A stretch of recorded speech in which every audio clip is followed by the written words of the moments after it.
Okay, hello everybody. I am Conquering History Games, and thank you very much for joining me on. I don't know what we would call this. This is technically still part of the Tabaritsky run, but I'm gonna say it's Russia's second Warlord era number 2. Where we're going to officially go through the end of Russia, and then I think it's something. I'm like you click through these to explore them or something. And then once we're done with that, we'll go with the one I want.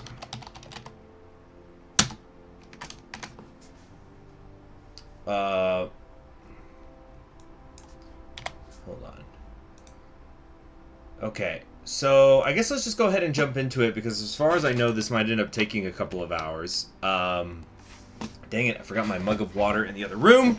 I'll be right back.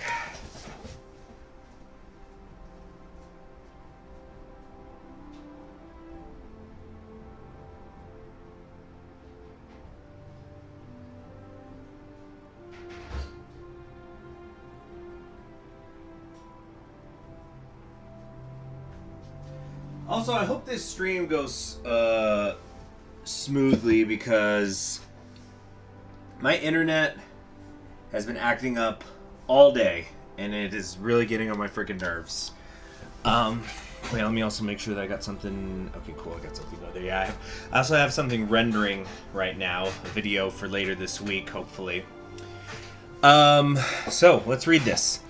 Sergei Tabaritsky, blessed regent of the Holy Russian Empire, is dead. In his wake, the empire he built in the name of the long-dead Tsarevich Alexei Romanov has crumbled. All that she has built, the gleaming cathedrals, the opulent manors, is being washed away by the brackish waters of utter ruination. The land is salted, the people scattered. Millions of lives, Russian and otherwise, have been snuffed out like... You gotta be fucking kidding me right now. I just ran out of hard drive space, so we're just streaming, but I'm not recording. Well, better that that happened now than when I'm going to work on something later.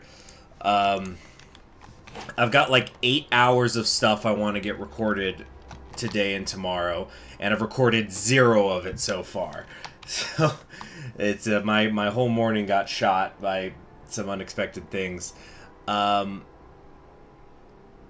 from such a fall, there will be no... So I need to clear that out before I can record that. Let me write that down. Here's my pin. Okay. Clear hard drive. Okay. Delete all my HoloLive. HoloLive's on YouTube. It's not something you download. Anyway. From such a fall there will be no salvation. Perhaps in the decades to come, Russia will crawl blackened from the ashes. But she will forever be scarred and mutilated, a traumatized weeping crone clad in a rotting shroud, barely able to stand on her own 2 feet. God has looked upon the land of the Rus and found it wanting. My God almighty, now what? Oh, son of a bitch! The thing that I was rendering got cancelled because I ran out of hard drive space. Fuck me. Oh, I swear to God, I'm gonna fucking after I take my week off of live stream. I think I'm really gonna do it. I'm gonna set up like a donation fund bar, and we're gonna go for that. We're gonna go for that freaking 10 terabyte hard drive. I'm sick of this. Tell you what, let me at least get something else going. Like, let's multitask since I can't render that shit. Let me, just set up, moving some things off my hard drive right now while we play. So, give me a second here. We are going to multitask. Or my computer is going to, anyway. Alright, give me a second.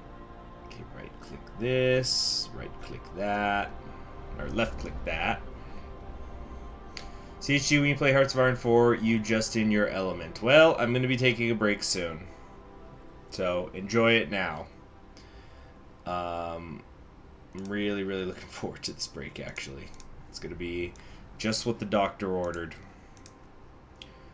Okay, so I need to go here, then here, and let's see here. Okay.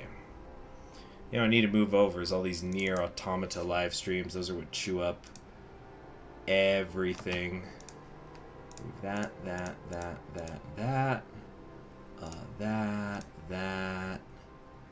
There we go. That's a ton of stuff we can get out of the way. Alright, minimize that. Okay.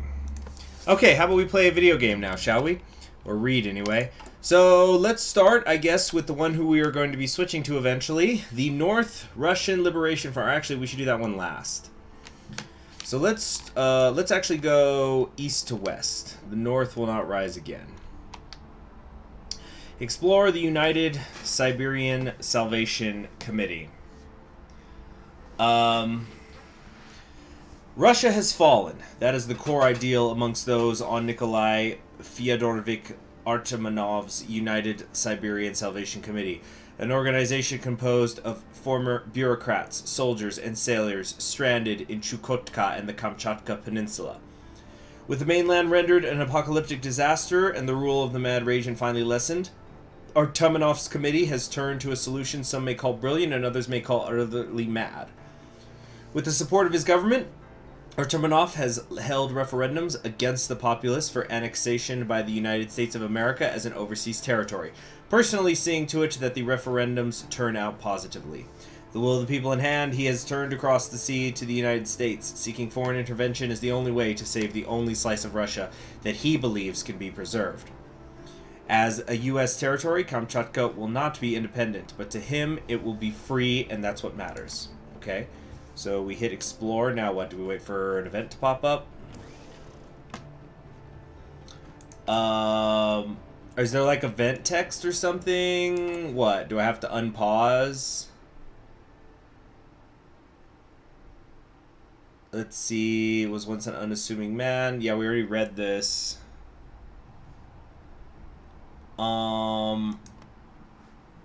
Okay, well, unless I see something that, like, says there's going to be events, we're just going to head over to the freeport of Magadan then. I'll give it a minute for you guys to respond.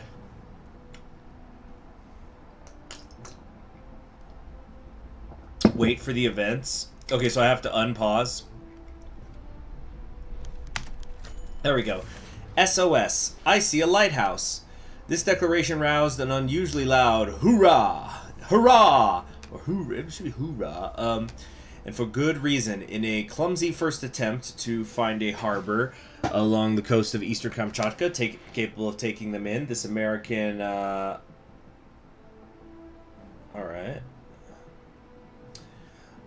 This American vessel had nearly run aground several times, sending the sailors closer and closer to panic and possible mutiny each time. The captain becoming closer to panic and possible mutiny each time. What? The captain becoming the target of silent frustration. At last, the tensions dissipated as the brilliant light of a lighthouse, clearly makeshift but serviceable enough and certainly a sight for sore eyes, guided them to the destination they had been searching for. Awaiting them was a large but crude harbor, likely built recently for the specific purpose of receiving aid such as that carried by the American ship. As they pulled into that harbor, a crowd of Russians, looking largely malnourished but no less jubilant for it, cheered for them. "Come on, John, let's not keep them waiting," one sailor called out to another as the ship anchored. At the sight of the absolute gratitude of the people before them, all the irritations and tensions of the sailors were forgotten, replaced by an earnest and genuine desire to help them survive and rebuild their lives. They haven't given up yet, so neither can we. So, how many events are there for each nation? Like, how am I going to know when I'm done with them? Because we've got a whole lot to go through here. What is all this? Oh yeah, it's still the exploring thing.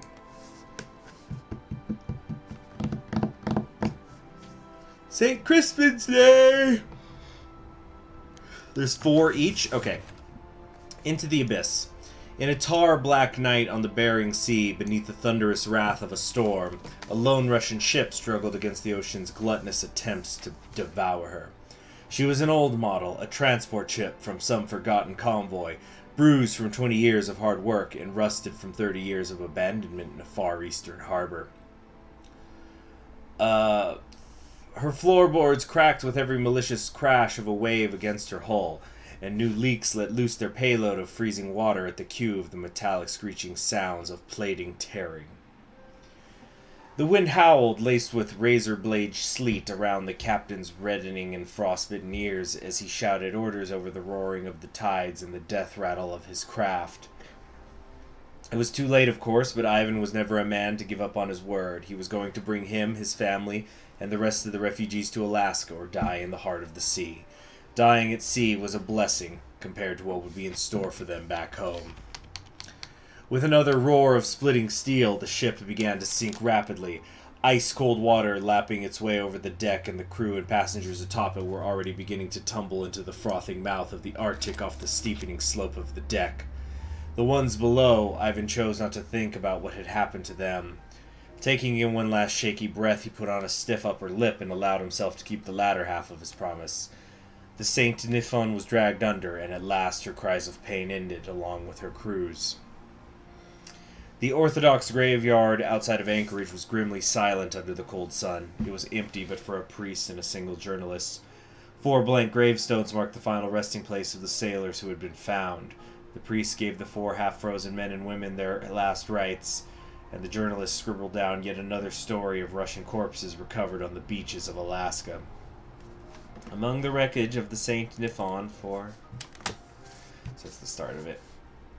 An ultimatum. We have received an ultimatum from... Okay, so this is about border wars. So the unification wars do start, right? Should I, read all these and then go back to the save file so I can become the North Russian Liberation Front, or what? For right now, let's just pay the tribute until I think of what else.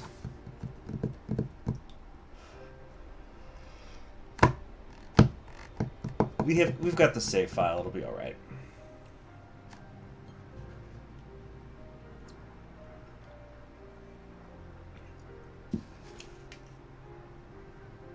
Russia. Let's see. Freedom's Flame. At a small port on the east of Kamchatka, a mid-sized cargo ship bearing the Canadian flag pulled in and anchored, with dock workers already gathering to help unload it. This had become something of a routine for the locals and sailors alike, working together well to unload the cargo of the ship, now more precious than ever, coal. So then while I'm going through reading all of these, aren't they going to all still be raiding each other? With quality firewood increasingly scarce and highly priced after everything that had happened to the Russian landscape, coal had become truly invaluable as a cheap and relatively widely available heat source to the ordinary people of Kamchatka, and of what remained of Russia in general. The sailors, as friendly as ever, even helped to unload the cargo themselves to lighten the load of the local people, despite the difficulty of communication between the two groups.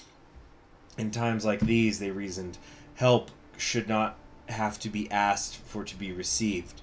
This was, after all, a humanitarian aid mission meant to distribute rather than sell the precious cargo. There was no reason for them to act any other way than humanely. Perhaps humanity is the most precious resource of all.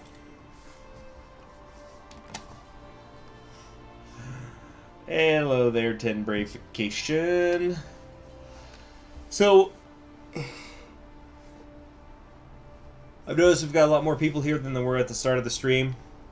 We're basically going to be going east to west, reading all of these. And then depending on how long that takes, we might just end the stream there. Or we might switch over to the North Russian Liberation Front. We'll see how I feel. Nikolai Artamonov squirmed in his chair uncomfortably, staring over his desk past the journalist sitting across from him and instead through the frosted panes of his office window. Snow was still coming down, dusting the streets of Anandir in a thin coat of pure white that still failed to erase the horrors the city had been subjected to. How could he heal this country from behind a cheap coffee-stained desk in the frozen middle of nowhere? Sir, Mr. Artamonov? Came the voice of the American, cutting through Nikolai's drifting thoughts. You were talking about why you formed the USSC? That being the United Siberian Salvation Committee. Nikolai nodded, clasped his hands together on the desk, and forced a smile at the camera leering at him from across the room. Yes, right.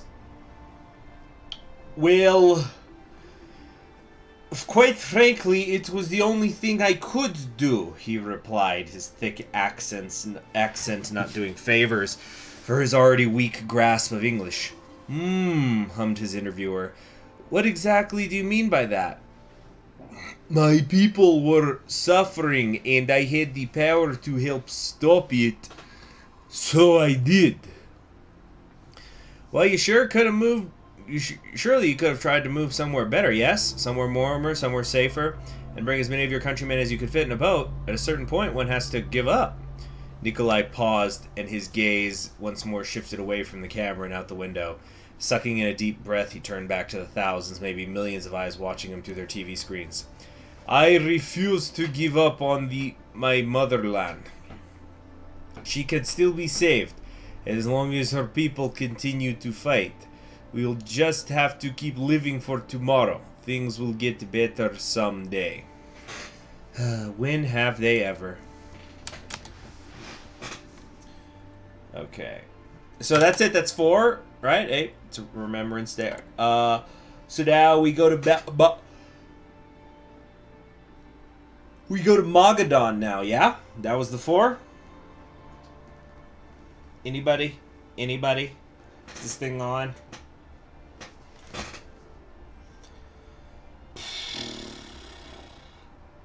I know that there's a delay for you guys to answer me, but also, you know, I need somebody to answer.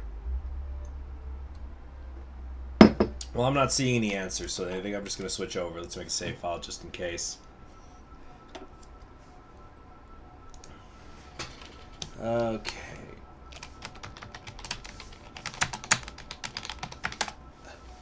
A purple text will pop up when it's done. Okay, well, then let's find that purple text.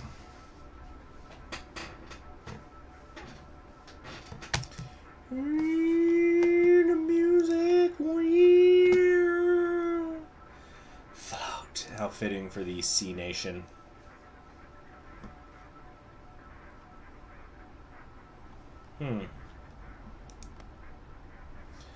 Goodness, I'm feeling tired. A strange, beautiful land. There's the purple text. Okay. Los Angeles, the city of angels, the city of stardom and fame, the city that breathes the glamour of its state of California. It was nothing short of paradise to a Russian such as Artamonov, who would find it impossible to imagine such a metropolitan sprawl growing on the despoiled soil of Mother Russia.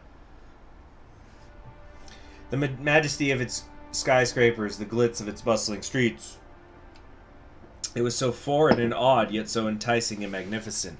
So much so that there were a few close occasions of the man nearly bumping into a streetlighter person just by how enamored he was with this place. As part of their government, hey there, Simon. You've only done 2 messages in the chat, and you're already getting on my nerves. So just keep it up, and I'll start timing you out, okay?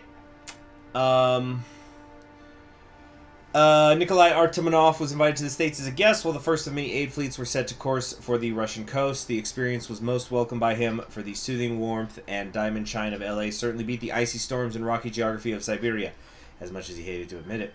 One could just close their eyes shut and let themselves be swallowed by the sea of sounds and visuals that shaped this kingdom of liberty, this haven of humanity, and Artamonov would do just that. As the world around him went dark with his shut lids, Nikolai could hear the siren song purring into his eardrums, the beeping of cars and the clamor of passers-bys serving as the symphony to which she seduced this battered soul to stay and remain in its urban paradise. He could feel the city's ethereal arms wrapping upon his heart coated with ice, melting away its casing so as to let it beat free from the terror that besieged it in Russia. He would no longer need to worry of the horrors that lurked east, it murmured. He would not even worry of missing any food to eat or people to see, a home that awaited him with great arms. Nikolai could smile to the sweet words and mellow promises, yet home was not what his spirit sought most. The siren's call was strong and charming, but that of Mother Russia's was stronger and passionate. For as much as this city was prosperous, he still had his promise to keep for those lost souls seeking freedom in Russia. The angel sang to the survivors' coming triumph. What was once changeable is now set in stone. Of what was gleaming with possibilities, none remain. We can only move on and let fate dictate the rest. Okay, so now, because we got the purple text, we can switch over to Magadan and just keep making our way west, right? Oh, shit! I just remembered I needed to... Hold on, I gotta get something to frost me in the kitchen.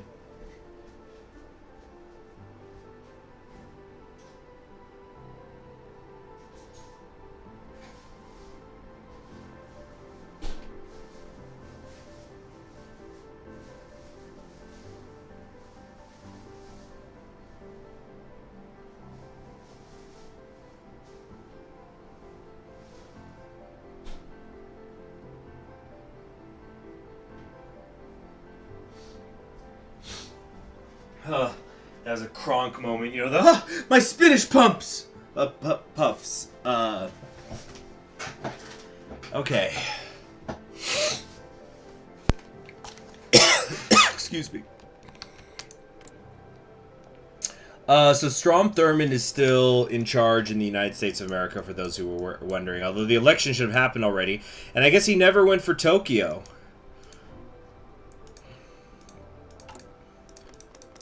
Okay. So, time to explore the freeport of Magadan. Excuse me.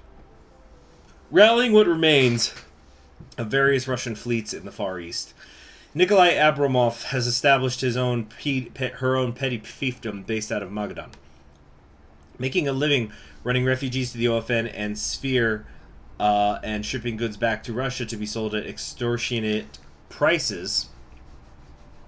He cares nothing for the old ideologies that she once served, not when there's money on the line, at least.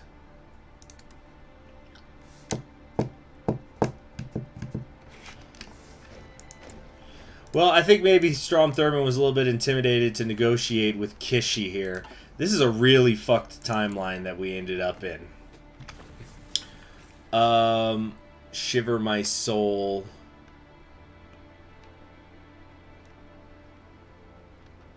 Greed and felony. Okay, well, here we go.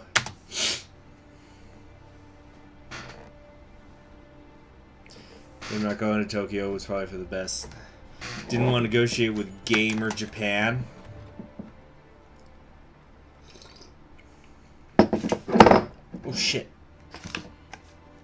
Sailors of Fortune. Turbulent waves of seawater crashed upon the rugged and precipitous rocks of the shore, seeping into the small porous holes present within the sides of the old wharves and docks, protruding into the tempestuous open waters of the Sea of Okhotsk.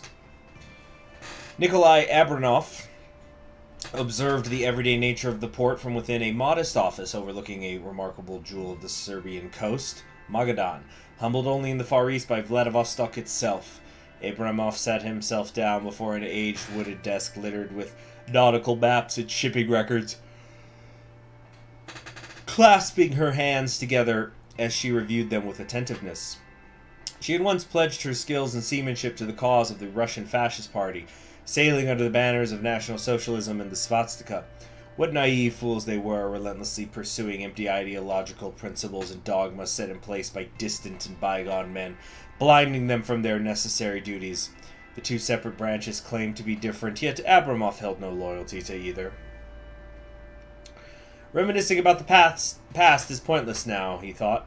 The Russian Fascist Party had ceased to exist long ago, their actions and deeds relegated to the annals of history, but she was still here. Abramov fixed her mind upon present matters. Opening a drawer, she placed a map of the region squarely in front of herself, marked with common shipping routes. As she observed the map, she began theorizing about overlooked portions of the ocean where her smuggled cargo could slip past unnoticed from the prying eyes of foreign patrol ships, and which routes would net the most substantial profits. A series of vessels departed from Magadan's shores, brimming with illicit goods bound for locations across the seas. Regardless of where they are headed, they will all return to the same place, the port nestled upon the frigid coastline of the Far East. No storms we cannot weather. Yeah, it's a pirate's life for her. Yeah, I'm a pirate. I got drill hair too, apparently. See you back from dinner. How you doing, CHD? Did you have a good weekend? Yeah, I had a busy weekend. Things are going well, but like I'm gonna be taking my hiatus soon, both from HOI4 and live streaming. So I'm trying to just get a ton done this week. Drown our sins in rum. Balmy cerulean waves met the. They're such active language. I'm a fan. Balmy cerulean waves met the rocks and pebbles of Magadan's coast. The ships were bright and cloudless. The seas were calm and placid. A ship could be seen in the distance, its hull adorned with a stripe of dark crimson. Despite the fact that dozens of vessels of the same size pass by the icy port to participate in its clandestine operations every day, this ship in particular attracted the fixed attention of crowds of sailors and dock workers. Once the ship was in port, the reason for its allure was quickly revealed, as the crew unloaded crate after crate of sweet and fragrant alcohol. To Nikolai Abramov, the appeal of indulging in alcoholic beverages is something she was all too familiar with. It was a craving that needed to be satiated once in a while, and it brought forth the ecstasy and bliss of temporarily losing awareness of one's abundance of problems and responsibilities. In the current desperate state of affairs, the elevated demand was self-explanatory. An abundance of vodka and gin in Magadan itself would certainly be of benefit, Abramov thought. She was aware of the lucrative financial prospects it could bring to the territory as alcohol was desired in markets all around the world. Yet a single crucial issue, however, existed. The acquisition of such goods would prove to be a substantial challenge, as shipping routes for alcohol did not usually cross into the waters of the Sea of Okhotsk. As Abramov continued to deliberate, a thought popped into her mind. Piracy. Although she did not have the adequate manpower or equipment necessary for direct involvement, she possessed valuable contacts in the South China Sea. Contacts who would gladly divert Japanese alcohol shipments to the north for a price. Abramov smiled as she reached for the half-empty bottle of vodka behind her desk, a rarity soon to be plentiful in the frozen northern port. Nazdrovi. I need some lotion here. It's a rather telling thing that Russia isn't capable of making its own alcohol. Yeah, I wouldn't trust the potatoes grown in that soil right now.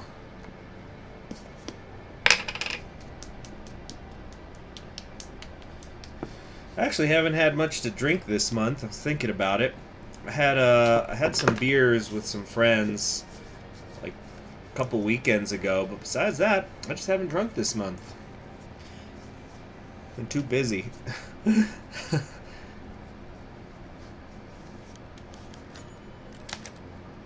Oh, Socialist, don't apologize about something like that. I've been spending money on some books myself. Hearts Black is concluding some research stuff that I need to read for a campaign I'm gonna do.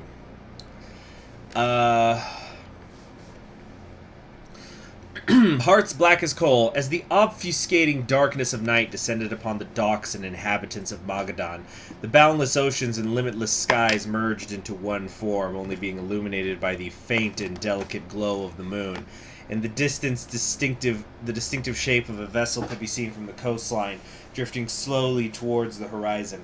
The unremarkable ship, though nominally transporting a shipment of coal, ferried dozens of men, women, and children, people who wished to begin anew in shores of greater opportunity and stability, people who wished to abandon their dreadful livelihoods in the derelict remnants of a land once called Russia. The atmosphere aboard the ship was one of euphoria and exhilaration. The open decks were brimming with elated men, bottles of vodka in hand, celebrating their progression into a future of hope and optimism. The vivacious and jubilant cheers of ecstasy were interrupted as a deafening crash could be heard from the decks below. The vessel began to tilt gradually as a deluge of frigid seawater poured into the hull with the force of a tempestuous maelstrom, slowly weighing down what had become an iron sarcophagus. Very verbose, but I like it. The enthusiastic... oh, excuse me!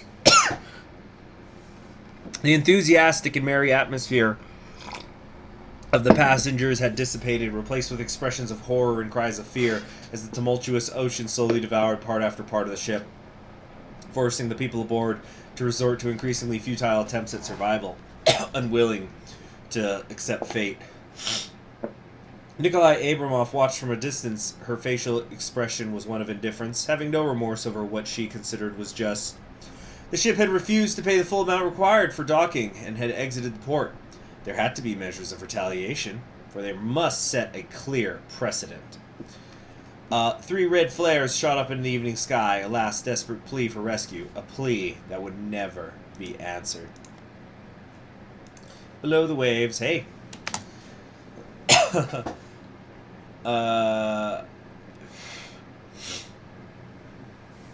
Okay, let's keep moving. Still haven't seen the purple text. We'll keep going until we see the purple text for each of these. God, there's so many.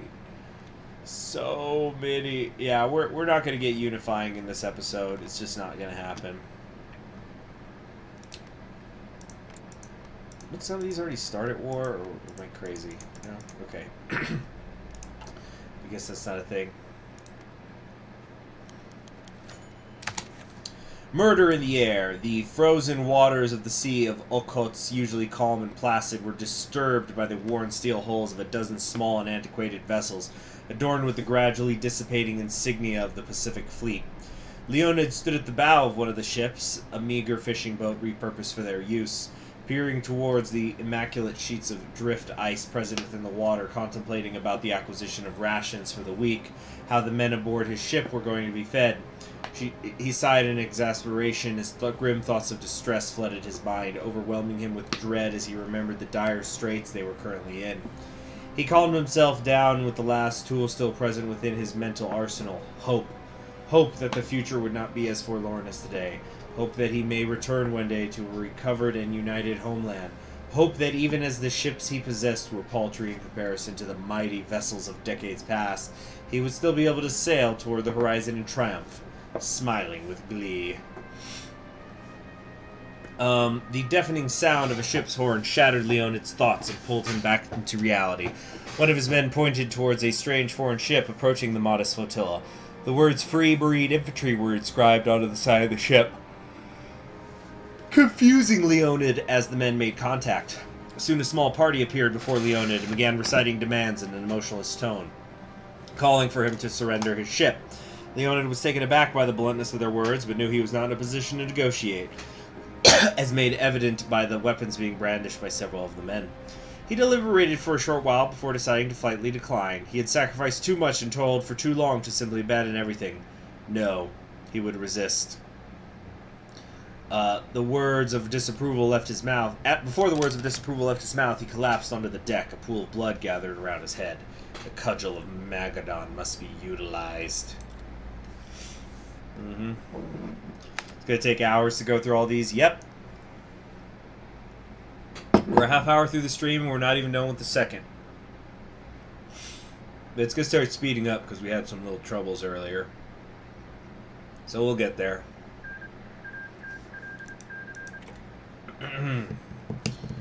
Mainsail set, anchors weighed. A small fishing boat resided off the coast of the barren wastes of the Far East. Its craftsmanship was of Manchurian origin, its modesty anchor submerged into the frozen depths, lodging itself neatly between rugged underwater rocks. A Chinese man stood on the edge of the stern, his hands clenching a mechanical lever used to retrieve the net. As he let out a sigh of fatigue and began pulling, he failed to notice the approaching ship. A vessel slightly larger and bulkier than his own, commandeered by men dressed in drab, threadbare woolen uniforms. Before a single word of protest could be uttered, one of the men jumped onto the boat and proceeded to furiously pummel the fisherman with exceeding force using a rubber cudgel before dragging him blood-soaked aboard. The man's ship was seized and taken to the hub of illicit activity that was Magadan's, to be sold for a pretty penny at the smuggling market. Abramov sat squarely before her desk as she sifted through various reports from differing regions and times. Sightings of sizable ships with hefty steel hulls, bearing the colors of Manchukuo, armed with imposing guns of different calibers.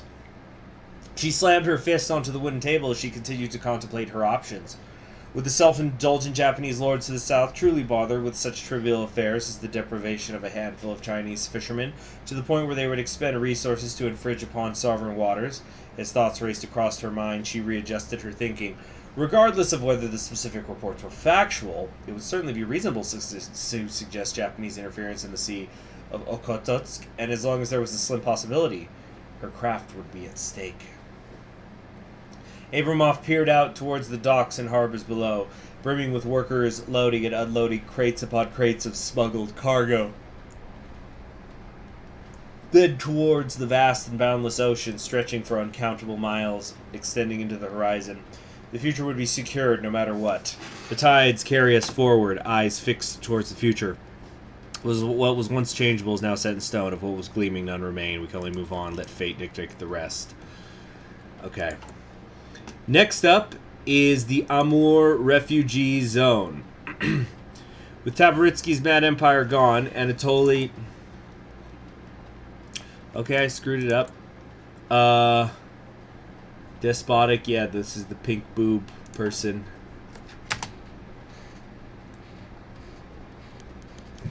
Never enough. Anatoly Sobchak's first proper day in Russia was nothing if not busy. The moment dawn broke, the former mayor of Chita was bound down the banks of the Amur to follow up with his contacts within Manchukuo. They had promised all kinds of supplies and valuable goods to aid his efforts, so it was only natural that when he had met with these so-called friends of hers, they claimed that the deliveries were held up by red tape and various other bureaucratic inconveniences. Undeterred, Sobchak wasted no time making a beeline for the coast to discuss terms with a wealthy American who claimed to be interested in lending a hand. The meeting did not go well. The American had neglected to mention beforehand that she wanted cold hard cash in exchange for her help. Cash that Sobchak did not have. After some vague promises were made, a deflated Sobchak then looped back to the ruins of Zeya to inspect one of the last remaining armaments industries still in operation. An operation turned out to be a generous way of putting it indeed, as the factory had a shortage of workers, working equipment, and electricity. It seemed as the militia would have to go even further without even the bare minimum of equipment. A long day had passed, and Sobchak was not sure she had accomplished anything at all. As she crawled into bed that cold and lonely night, dark thoughts began to creep into places once occupied by cautious optimism. She had returned to Russia to save as many lives as she could, but Sobchak was slowly becoming aware that she may have underestimated the challenges involved. Did the rest of the world even care what was happening here? Today, she may have just received the answer to that question. We have to keep trying. Incidentally, once we're done with Amur, it's only going to take me like 2.5 minutes. I'm going to warm up some food for lunch. So I should have eaten before I started this. Oh my god, I'm yawning so much. I think a little food will give me energy. I could always skip to the country I want to play. You are correct, Potato Man. Anatoly, we have not forgotten about your efforts to bring salvation to Russia's people. You helped us in the past, now allow us to help you. Please accept this shipment as a demonstration of our faith in you. Sincerely, a friend. Anatoly Sobchak already had a relatively clear picture of who this friend could be. It wasn't too long ago she was caught up in the whirlwind of the resurgent white movement centered in Chita with the illegitimate Romanov prince Mikhail Andreevich as its nucleus. Sobchak didn't know what had become of Mikhail after they fled Russia, but she had assumed that this time the former Tsar had given up on Russia for good. Sobchak folded the letter and stashed it in her coat pocket, focusing her attention on the tons of Australian grain being hauled off a ship for transport. If not for Mikhail herself, someone sympathetic to her cause, certainly still had a vested interest in Russia. After spending so much time scraping by in hostile territory, Sobchak found it reassuring that she still had some friends out there. When the situation deteriorating by the day, she could only hope it would be enough. We'll take all the help we can get.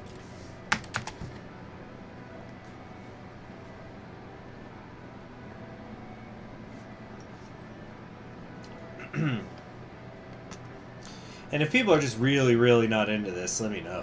Yeah. Come on, next event.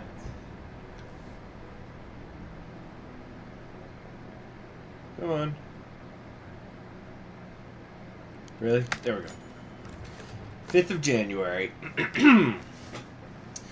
The cold air strung Anatoly Sobchak's face as she emerged from the passenger side of the Jeep. Her journeys across the refugee zone had brought her to the derelict dock facilities by the mouth of the Amur, now retrofitted to serve as one of the many pipelines leading out of the blasted hellscape formerly known as Russia. As she approached the scene, she was greeted by a rather familiar elder officer. Anatoly Alexandrovich, I appreciate you coming here on such short notice. Is like this one? No. It's no trouble at all, Nikolai. Sobchak looked over Kosov's shoulder to see a group of foreigners being aggressively questioned by her guards. What am I looking at here exactly? Who are these men? Kosov glanced at the scene behind her before turning back to Sobchak. We caught these Japanese fellows trying to sneak in by boat. They claim to be here on a humanitarian mission, but my men think they might be here for a different reason. Sobchak sighed. Tell your men to let them go. Japan has no reason to be spying on us. We've got bigger fish to fry than some naive fools in the middle of Siberia. Are you certain that at all?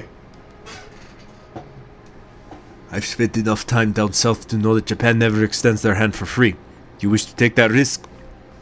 For Christ's sake, Nikolai, let them go. Have you forgotten we're still standing waist deep in shit? I'm not about to turn away help on the off chance there might be strange attacks. Do you even know if they're here on behalf of Japan at all? Kosov nodded without another word. With a call to his men, the aid workers were allowed to continue their mission. As Sobchak had guessed, they were apparently one of genuine altruism rather than the quid pro quo they were suspected of. The world has begun to take notice of our plight. So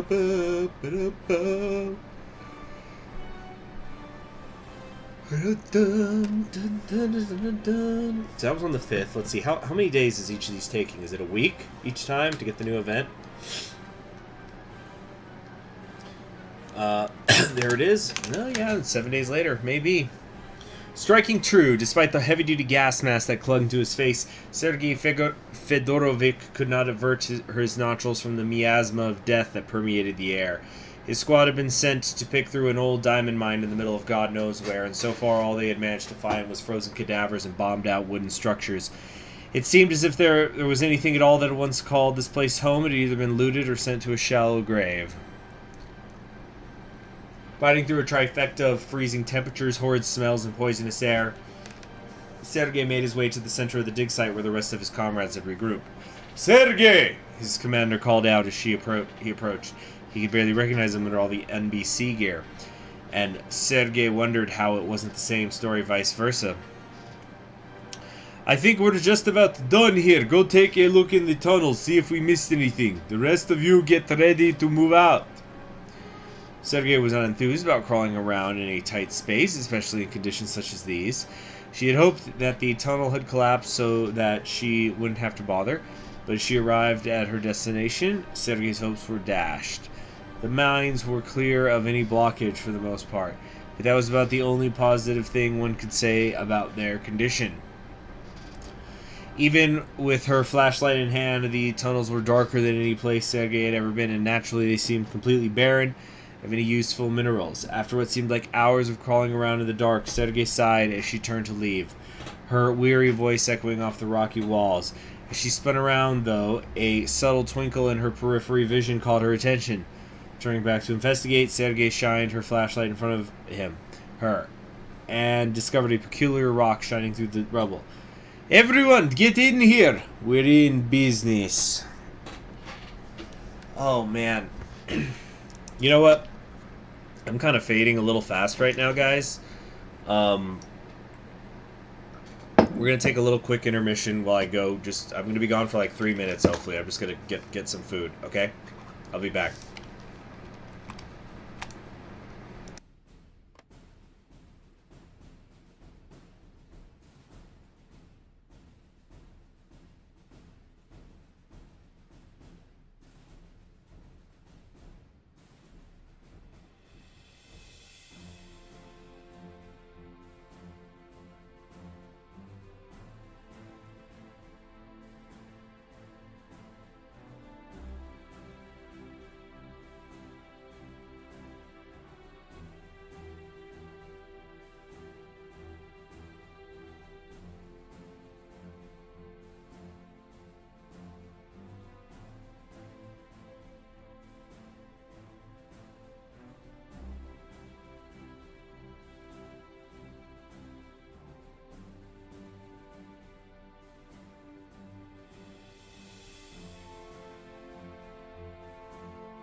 Okay, guys, I'm back. Got myself just got some burritos here, and I don't have any super duper duper hot sauce on me right now, but I got the hottest stuff I've got, so that'll perk me up.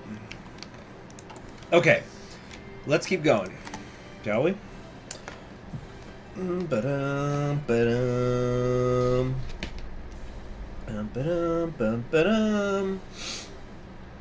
Gotta say though, even just like getting up like that a little bit was good.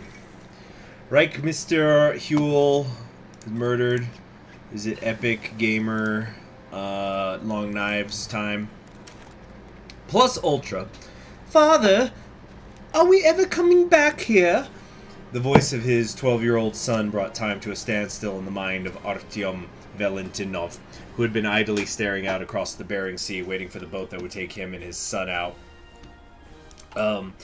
Based burritos are just, has the word based just lost all meaning? Do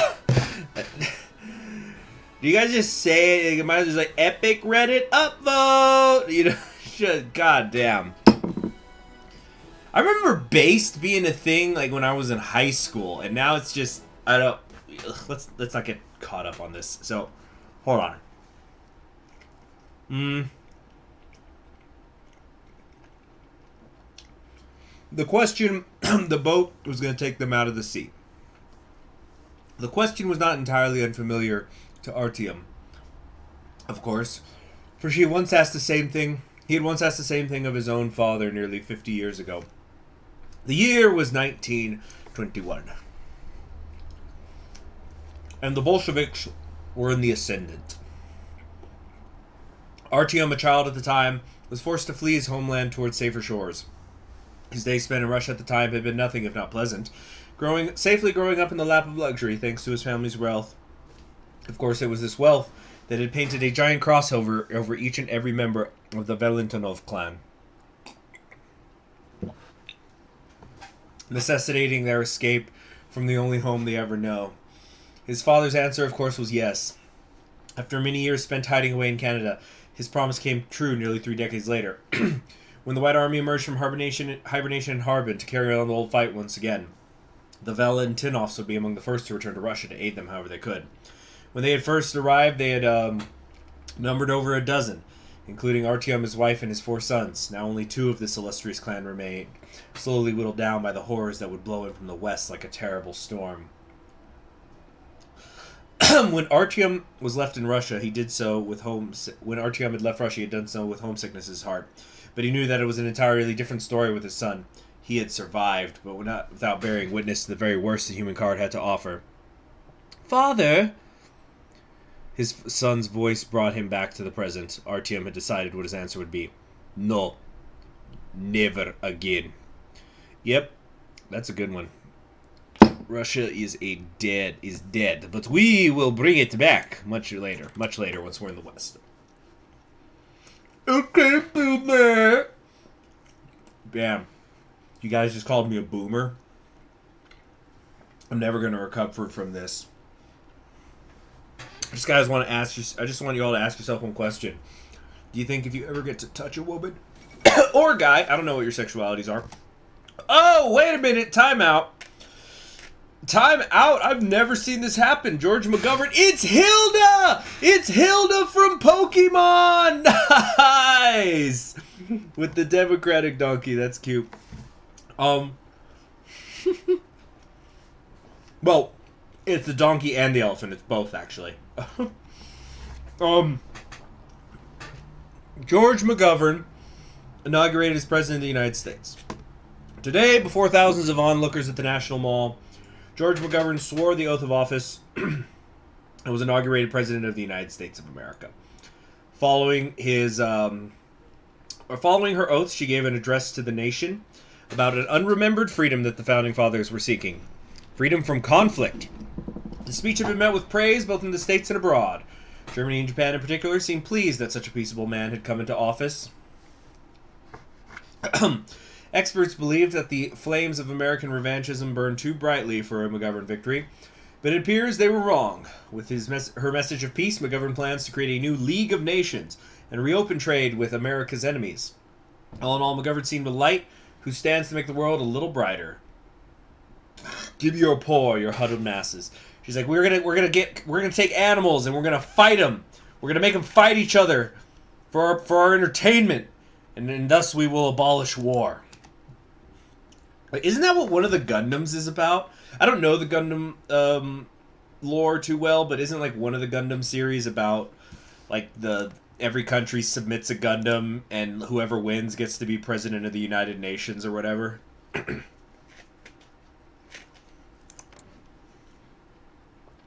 God damn, though. Gus Hall's at 20% popularity. Strom Thurmond did try his best to fuck it up even more, that is.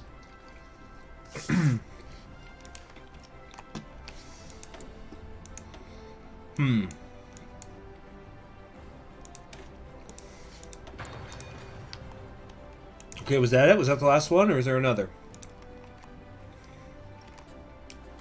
Oh yeah, I was insulting you all. So yeah, do you guys think that whenever you first get to touch a woman or a man or whatever your chosen sexual preference is, that, you know, afterwards when you're laying in bed together, that they're gonna want you to go, that was hella based, pretty damn poggers, and then you're gonna dab, and they're just gonna go, oh man, I'm ready for round 2 right fucking now. Mobile Fighter G Gundam. Yeah. Yeah, the only Gundam I've ever seen was War in the Pocket, which is free on YouTube, by the way. Very good. Fuck your shit up. US-Japan talks end. Well, yeah, Gamer Japan doesn't want to give up the ports. Who would the port or the Hawaiian Islands? Who would have thought? Who could have predicted this? I gotta tell you, this hot sauce, it's not the hottest shit I've got, but it's helping wake me up.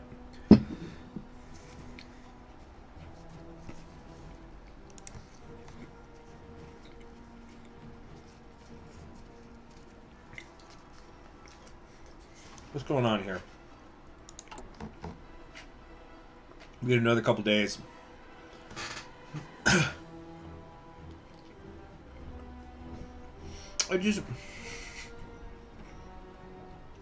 I better say based some more and post epic memes on Reddit. That way I'll find a girl who will call me her little pog champ. That's the road to doing it.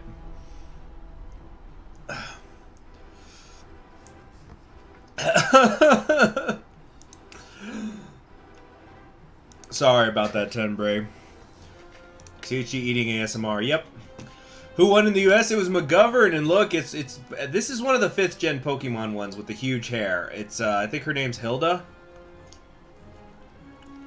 But that's pretty funny because I think 5th gen Pokemon is supposed to be in the United States, you know, New York kind of.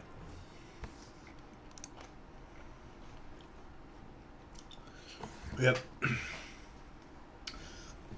Yep, you people think that you're gonna... I'm losing viewers, I guess, because I got a problem, because I think I might have hit some nerves with my based talk. Yeah, you guys think in like 30, 40 years you're gonna be talking to your kids or your grandkids and going, Dad or Grandpa, how did you meet Mom? Well, I simped after her a lot on Instagram, and then when we finally met in person, I said she was pretty epic for the win, and I dabbed. And then I did this TikTok dance that was really hot at the time. And then I showed her my karma score on Reddit, and, well, the rest is history. You're here, aren't you?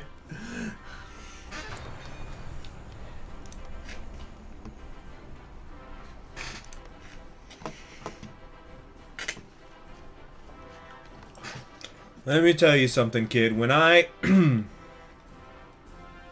showed her, oh, OnlyFans. You're right. I shouldn't have said Instagram. It's OnlyFans now. That's the thing. Yeah.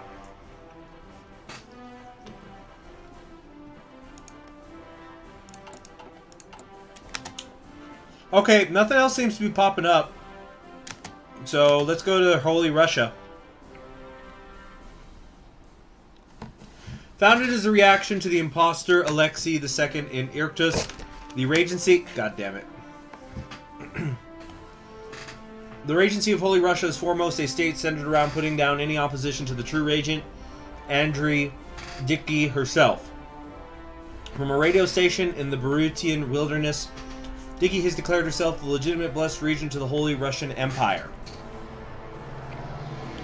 And the true Alexei II in the wake of Taboritsky's death, essentially declaring independence from the Vyatka government. From the few villages and towns that she controls, Dicky's regency marches forth against Alexei's far superior forces, in one more mad gambit to put down the imposter, and seize ultimate power over the Far East for herself. Okay.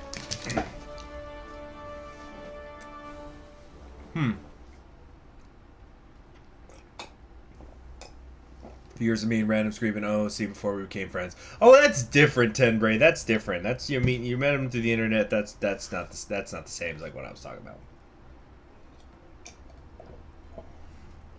Okay, so anyway, let's go ahead and pull up the theme song for this next person here, the Regency of Holy Russia.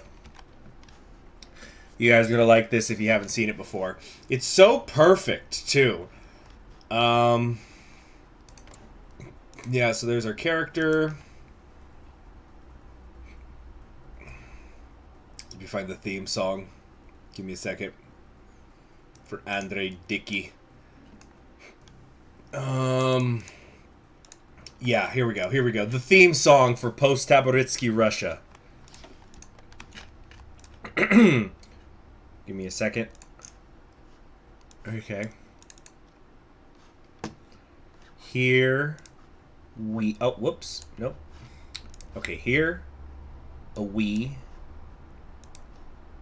go. Be sure to read the subtitles, folks.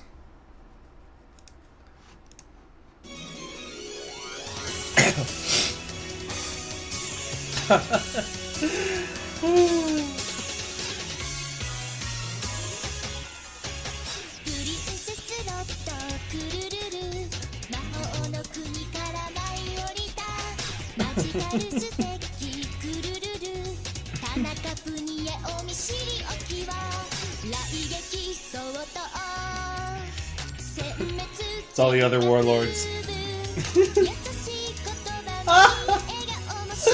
The BDSM gear, what the fuck?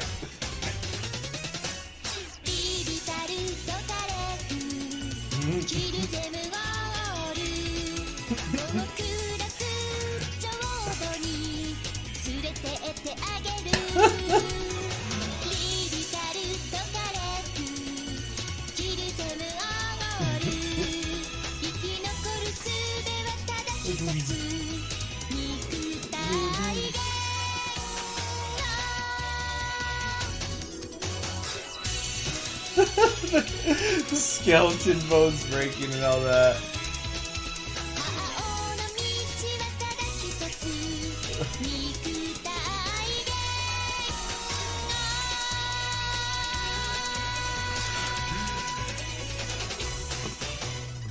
I wonder what that little creature is. It kind of reminds me of the two brother Digimon from the Digimon movie. Let's see here. Okay, so we are now here in the Regency of Holy Russia with our sprightly regent. Imperial Regent Andrew Dickey paced through the meeting hall of the Verkhdunsk Opera House, formerly that delusional brat Savlin's headquarters. His portraits and banners were thankfully stripped from the palace and burnt. But Dickey couldn't shake the feeling that there was still something lurking about. Like after dealing with a rat infestation, one still flinches at every sound from behind the walls or beneath the floorboards. And yet, there was another parasitic infestation to deal with. Men, followers of the Tsar, keepers of Holy Russia! Her voice boomed through the hall, staring over the small throng of officers and bureaucrats watching her. Even at their highest attendance, they could barely fill a third of the seats. We've been betrayed! The lying Jew, Larinov, didn't even wait for our blessed regent's body to cool before... It was more than cool.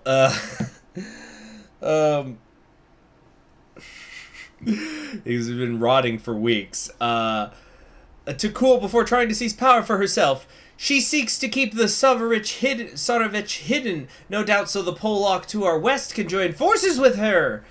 These deceitful parasites have wormed their way into our administration, trying to undermine those who still believe in the truth and await blessed Alexei's return. Thankfully, I have told the Sturmovik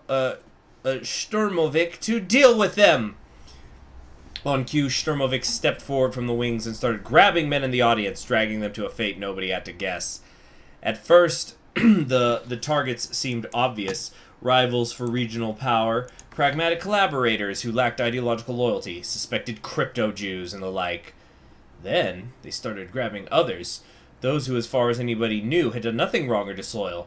One stood up and proclaimed, "God save Alexei, the Tsar who shall be, and God bless his holy regent!"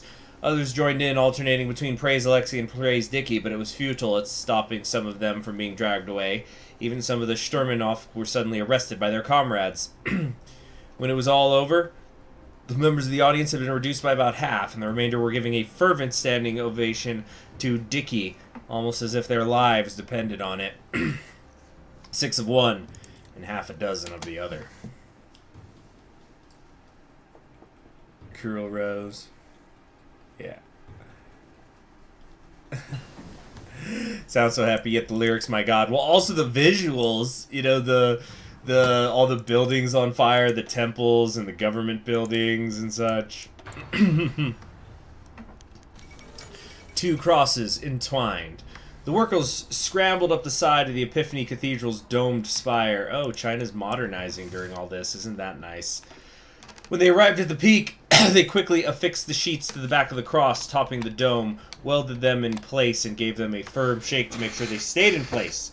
When they came back down, it was clear what they had done. They affixed a swastika to the back of the cross. And while the welders worked on top of the church, a similar commotion happened just outside the front door. "You cannot do this!" cried Father Nicodim. "You would not dare burn images of apostles and prophets." "We are not burning images of apostles and prophets," replied a Sturmovik. "We are burning images of Paul the Jew and Moses the Jew.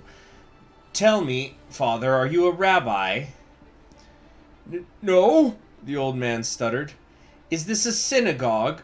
"What does this? Then you should not be keeping images of Jews in your church!"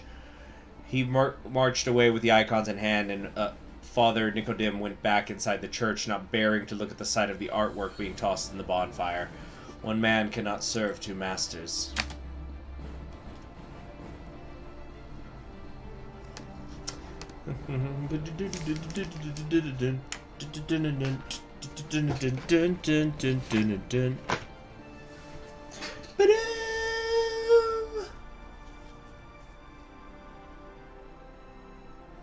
Come on. Next thing.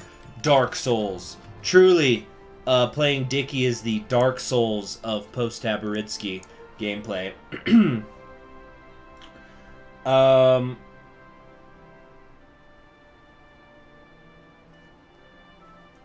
Regent Dicky stood along the ridge, binoculars pressed to her eyes. The night was pitch black, and she could hardly make out anything. But all that changed with a flare gun's shot, bathing the field in an eerie red light.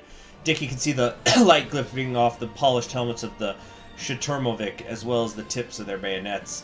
They charged forward out of their foxholes and bunkers in the night towards the village that damnable Asiatic Buryats had turned into a bulwark of resistance. Gunfire started coming from the village, and some of the Sturmoviki fell, but the rest weren't deterred. They charged with no less valor than before, rifles held firmly, screaming war cries in the name of the Tsar and Regent.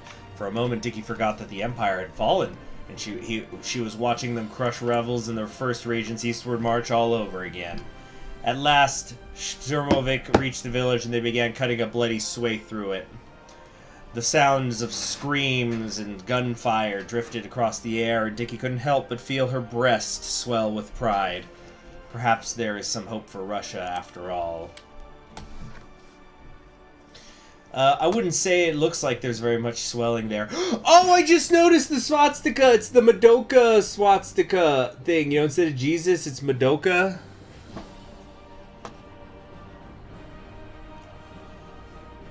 Let's see. Dun, dun, dun. The noose. Dickie stared out of her office window, looking at the moonlight shimmering off the Angara River. It brought her a brief reprise, a second of calm in a very chaotic night. In happier times, she would have been sound asleep right now. She just couldn't, though. Not when Holy Russia is in such shape. If it were the Polak pretender across the river making a mockery of Alexei's name, that would be this one, who we're going to talk about soon. This is the Polish communist pretending to be a czar. Across the river making a mockery of Alexei's name, it would have been enough. But the financial situation was looking increasingly dire as well. Man cannot live on bread alone, but an army cannot march on prayers to God alone either. She took off her glasses and polished them before looking at the river again, as if it could somehow deliver a greater tranquility now that her vision was cleared. Nothing. Suddenly, Dickie felt incredibly faint, and she staggered toward the armchair in the office corner before she passed out completely. She felt her glasses slip off her nose, and she vaguely heard a crunch beneath her feet as she flopped into the chair. She would worry about her glasses when she was conscious again. So she did get some sleep after all.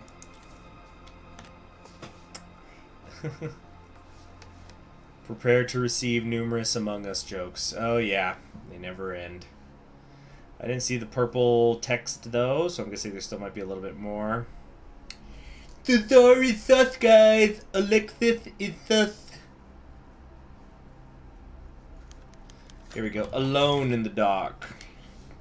Regent Dickie continued staring at the river. It didn't bring her calm anymore. It hadn't in a while. But it provided something to keep her mind distracted for a moment. How long was it since she had been outside? 2 days? Judging by the pile of plates in the corner of her office, it was probably closer to 3. Of course, as far as her men were concerned, she was valiantly conducting affairs of state and solving the problems that plagued the regency. But frankly, it was getting hard to tell the difference between the problems and the state. Who was her friend anymore? Who was her enemy?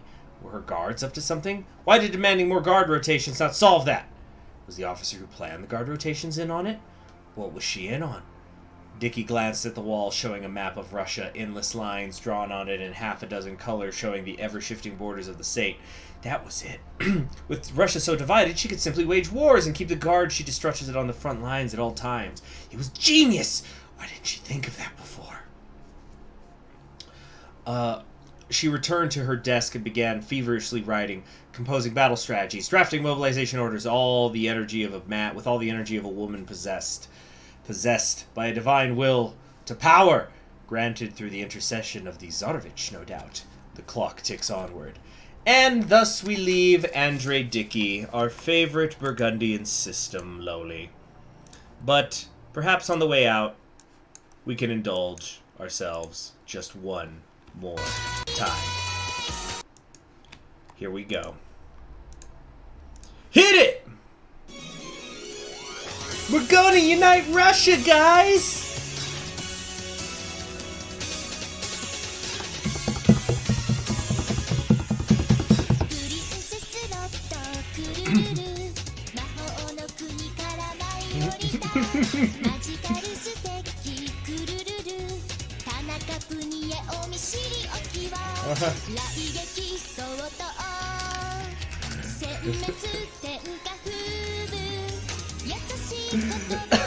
These little things, what are they?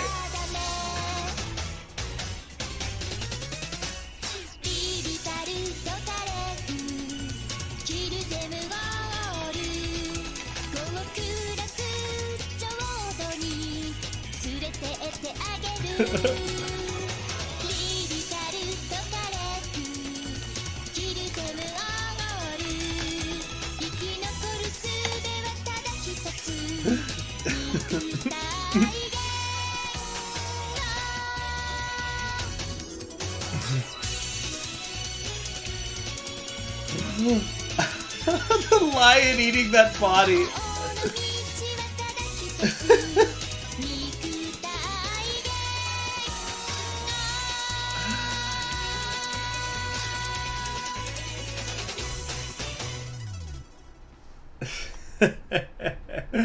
Pay no attention to the suggestions from YouTube, as I always say.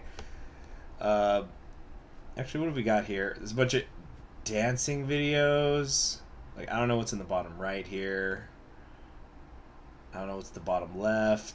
This is like the Hobbit. Okay, I was listening to the Hobbit music recently, and same thing with I was listening to some Andrea Bocelli the other day, but you know. Yeah, YouTube's so confused. Like I'll get recommendations on the side of hold on, what do we gotta do? Russian Empire next. Where it's like you know, Ben Shapiro owning libs compilation, and then also times Ben Shapiro was an idiot compilation. It's, you know, just as an example of how, like, politically they don't know what the fuck is going on.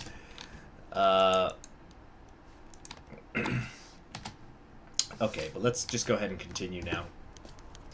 Force of habit. Many, many years ago, when... Hold on. Is this person? Each Russian. Yeah, born Michael Golenesk. It's time we've met Alexei. Alexei lives! Guys, Alexei's alive! Can somebody fill in Bomber Monkey? Alright. Many, many years ago, when she was still a young student, Michael Golinowisk had once prepared for a stage play where she was to play the part of a Polish-Lithuanian nobleman, an effort that had involved several hours backstage attempting to put on a gaudy, unwieldy costume. For some reason, the memory drifted unwarranted to her mind as Stanislaus struggled to fit the undersized crown on her head. For God's sakes, Michael, an emperor does not laugh like some peasant. Sorry, man, but you have to see, isn't there something about this that is hilarious?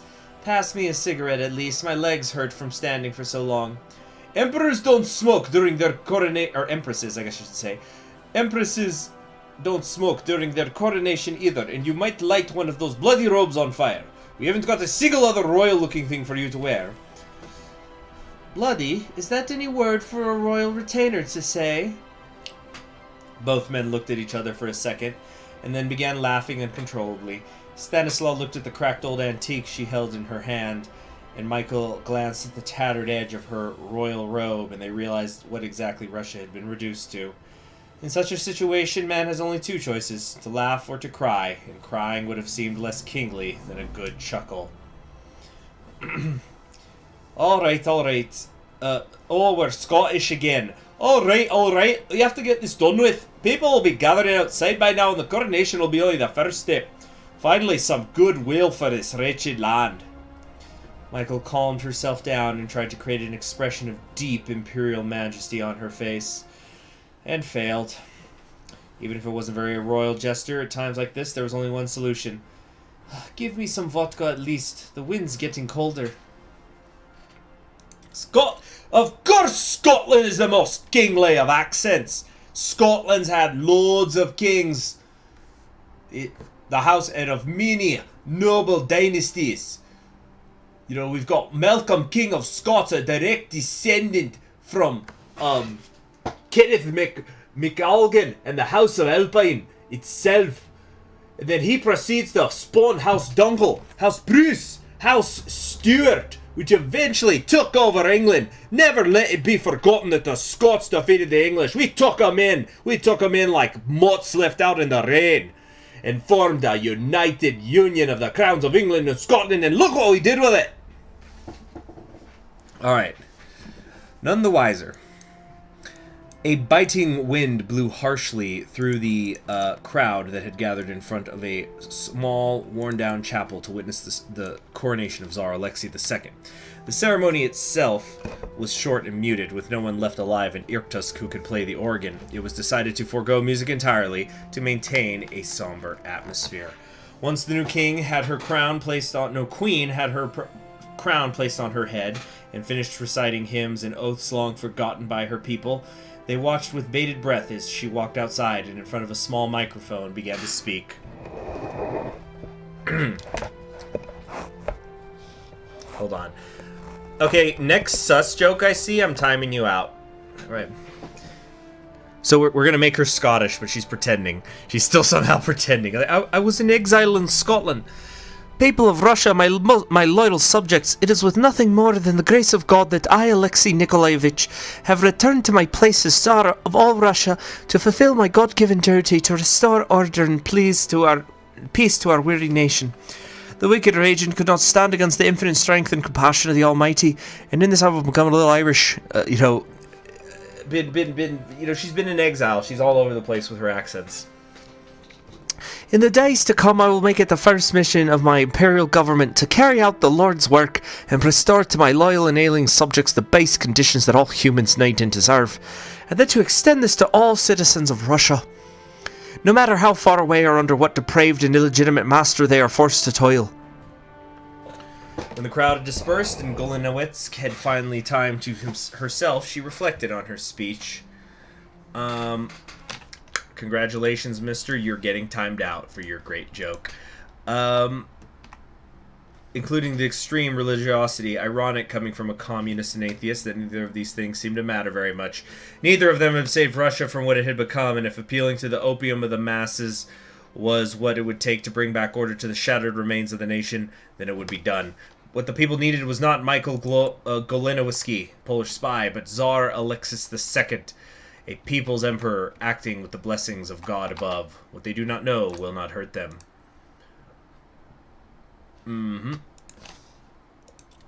Okay, another event coming up. Poland's renowned for its diverse culture. Polish, Lithuanian, Scottish, Irish. Well, if you ever saw my Ireland campaign in Crusader Kings 2 several years ago, you would know that by the end of it, I was actually culture converting parts of Poland into Irish. So there you have it.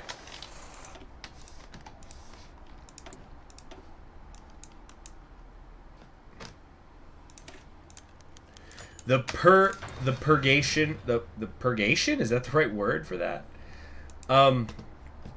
One of the Emperor's new programs had been restoring the radio loudspeakers in every town and village center and getting Irkutsk's radio broadcasting facility back and running.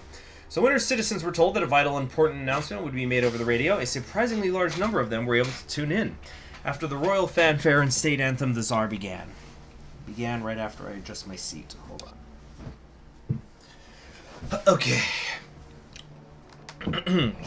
People of Russia everywhere, my imperial subjects, know that your true emperor, Alexis II, has been by the grace of God Almighty been returned to you.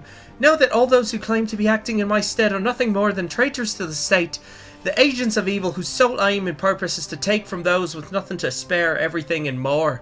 Know that Sergei Taboritsky, the false regent and monster of the motherland, is long dead and burning in the fires of hell for her infinite crimes against the Russian people, as will every bandit now claiming the cursed title of Regent for herself. In the name of God, and in my holy duty as the Tsar and autocrat of all Russia, I vow an oath to heaven. I shall not rest until these monsters are wiped clean from our homeland, beginning with Andrei Dickey and her gang of cutthroats and rapists. People of Russia, the hour of liberation is near at hand, and it will begin with the utter rout and destruction of this so-called regency. All across the scattered remains of Taboritsky's regime in the Far East, the Tsar's thunderous message resonated through the air and filled the hearts of all those who heard it with an emotion Russia had not seen in far too long. Hope. All those but one, as Andrei Dickey wreathed and screamed with impotent rage as she heard the distorted but still powerful voice echo out of her radio. As visions of torture and public execution swam through her mind, those less fortunate souls in the state that she ruled listened and prayed to God, some for the first time in their lives, hoping against hope that finally some justice would come to the frigid wastes of Siberia. Perhaps at long last their prayers will no longer be in vain. Alright. Hold on. Yes, we must beat that Dickey. Oh yeah, I actually have another, I was requested by a developer to perhaps show this video. Well, she actually, yeah, here we go. Yeah. Dickey, what are you doing? Dickey, how are you reacting to this speech? Tell us, please.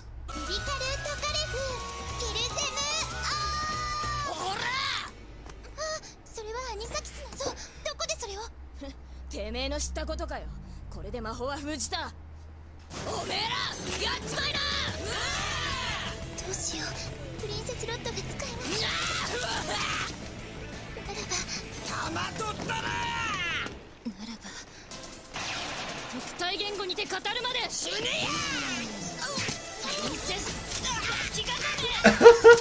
Oh! Nice Fujiwara armbar.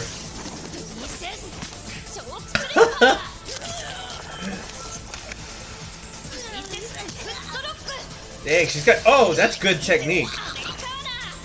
That is an Americana! I learned that. That's a legitimate bar. Hold on, I'm gonna rewind. That was a great looking Americana. It wasn't perfect, but that was a very good armbar.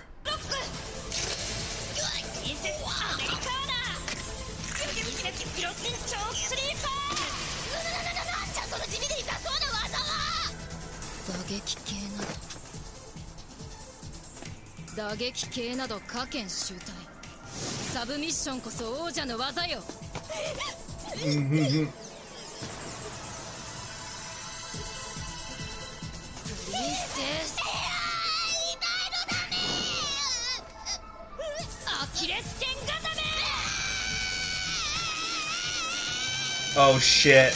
Oh! They're all dead. She buried them. Oh my god. Oh man. That was some good shit right there. Wow. But yeah, that Americana, that's an actual armbar. You get taught that in the military, actually. Yeah, it doesn't take a lot of leverage. You will fuck someone up. I remember I was once having a conversation with a friend of mine about it, and then he said, "Well, like, show it to me." And then he gets on the ground, and I put him in the bar, and I'm just putting, like, we're talking a couple inches of pressure, and I said, "Hey, dude, are you okay?" And I just see him. He is just like trying to be tough. And he's just, but you know, he's like gritting his teeth, and he's got his eyes closed, and he's going, you know, and it's like, look, you see how much that hurts, man? And then he's going, yeah, I feel a little bit, and he's like, you could probably go a little more. And I went, dude, I will fucking break your arm. I could do it by accident with this leverage. And he goes, yeah, it was weird. So words uttered in secret. One thing that they had not run out of supply in the shattered remains of Russia was vodka. And as such, there was a plethora of shady establishments in every corner of Irkutsk that offered its weary inhabitants some alcoholic solstice. In the corner of one such bar, a small gathering of men in old uniforms, markings too worn to distinguish in all but a few, discussed quietly the bizarre situation they found themselves in. I'm telling you, man, I worked with him. He was with us. An NKVD unit in Poland before the war. No. The first war. The Great Patriotic War. Polish, of all the things. Apparently our Tsar is a bloody Pole. He's telling the truth. I worked with him too. Some unpronounceable Polish name like Gielenoyevsk or some such. Mikhail Gielenoyevsky. I can't remember. Not very competent either. Just a paper pusher. After the others emptied their glasses, one man with a sunken, worn face piped up. Bah. Pole or not, he can't be that inept. We actually have a bit of electricity, food, water, food. What more can you ask for? Outside here, it's much worse. You have no idea. For what she is, she's making a decent job of it at least. As the vodka continued flowing, what had started as a whispered conspiracy devolved into an argument, as it usually did. What are you going to do? Take up arms with your broken Mosin and fight for the fucking Regent? Who cares if she isn't actually the Tsar? It doesn't matter. She acts like more of a leader than the bastards who came before her. And we finally have some hope for once in our cursed lives. Maybe we'll even see the motherland united again in our lifetimes. What matters more? A woman or what she represents? Fascinating stuff. Let's see here. Let's keep going now. Dun,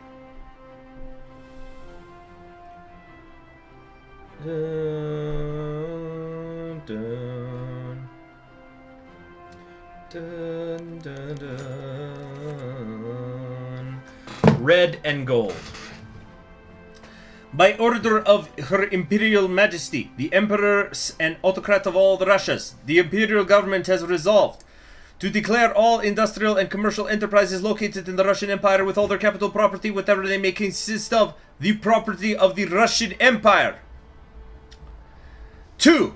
To declare the formal redistribution of this land. Okay, oh yeah, because this is the Scottish advisor doing this. To declare the formal redistribution of this land to those who may best make use of it, and those who already reside and derive sustenance and employment from working on it, upon the principle of peasant ownership. 3. To formally amend to the Constitution of the Russian Empire the following provision: that each region of the Empire shall be governed by the Imperial Government through the institution of a regional Soviets, and that this shall remain an inalienable and unalterable foundation of the state and Constitution. Long live the Emperor! Snami bok!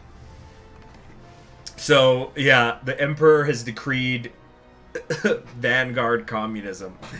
After the initial brief period of bafflement, all of Irkutsk was ablaze with talk and rumor of the recently announced imperial decree, which bore a more than passing resemblance to the old Soviet decrees of decades past. While those who were genuine monarchists were initially confused, the Tsar's personal popularity and public image had secured their undying loyalty.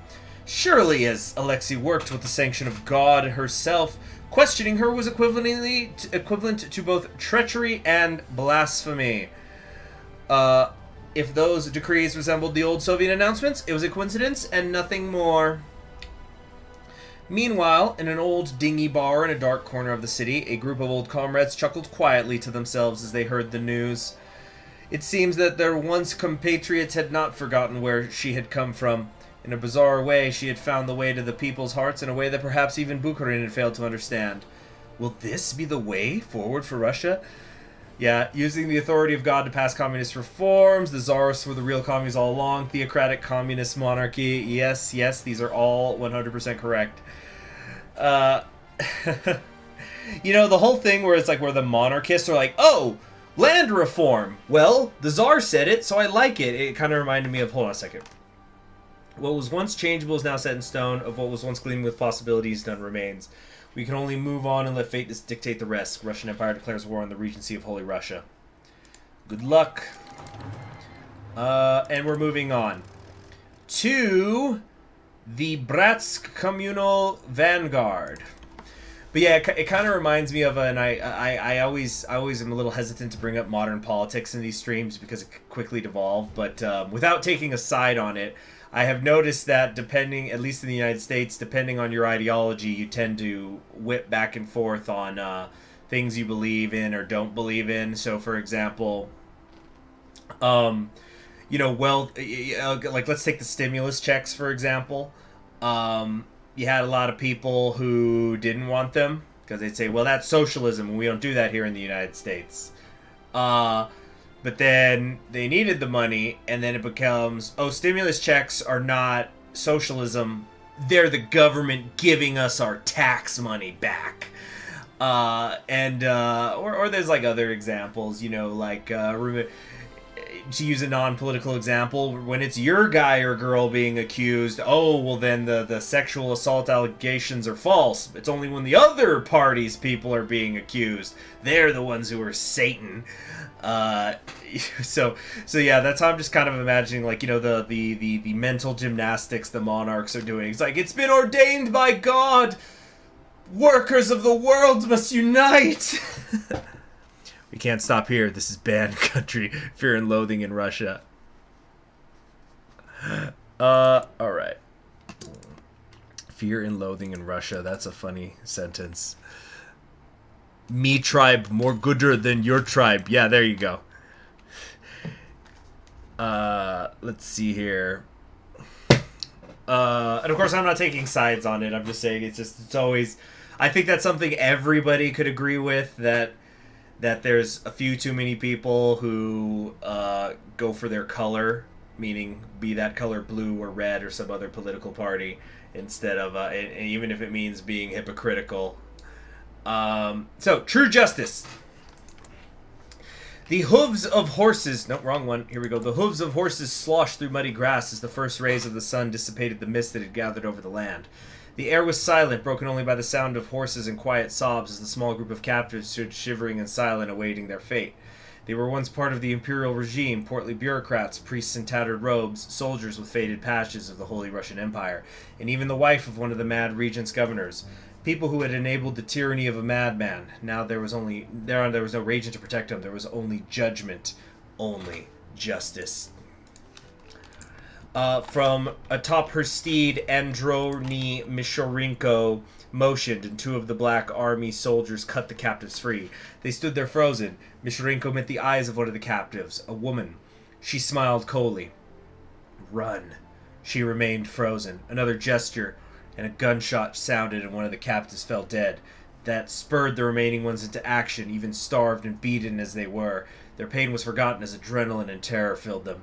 The soldiers mounted their steeds, chuckling in amusement and jeering at the fleeing captives, watching them scurry like rats in a desperate bid to save their lives.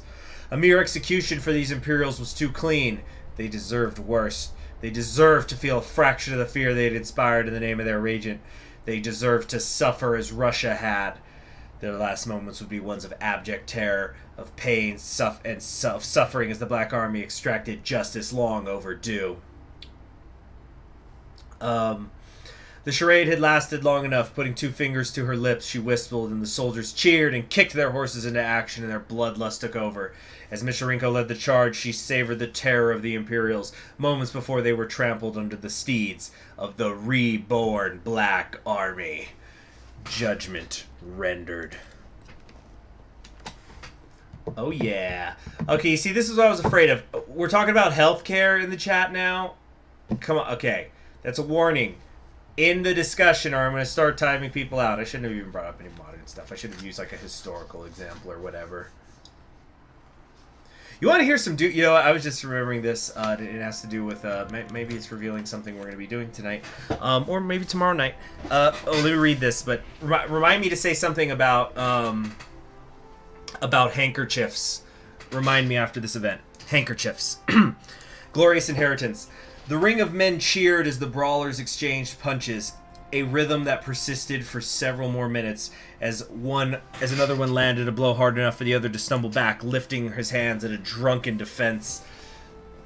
The cheering grew louder, and the man was unable to stop the barrage of blows as she collapsed to the ground, unconscious as the audience beat their drinks against the table and roared loud enough to wake the town at the sight of the champion.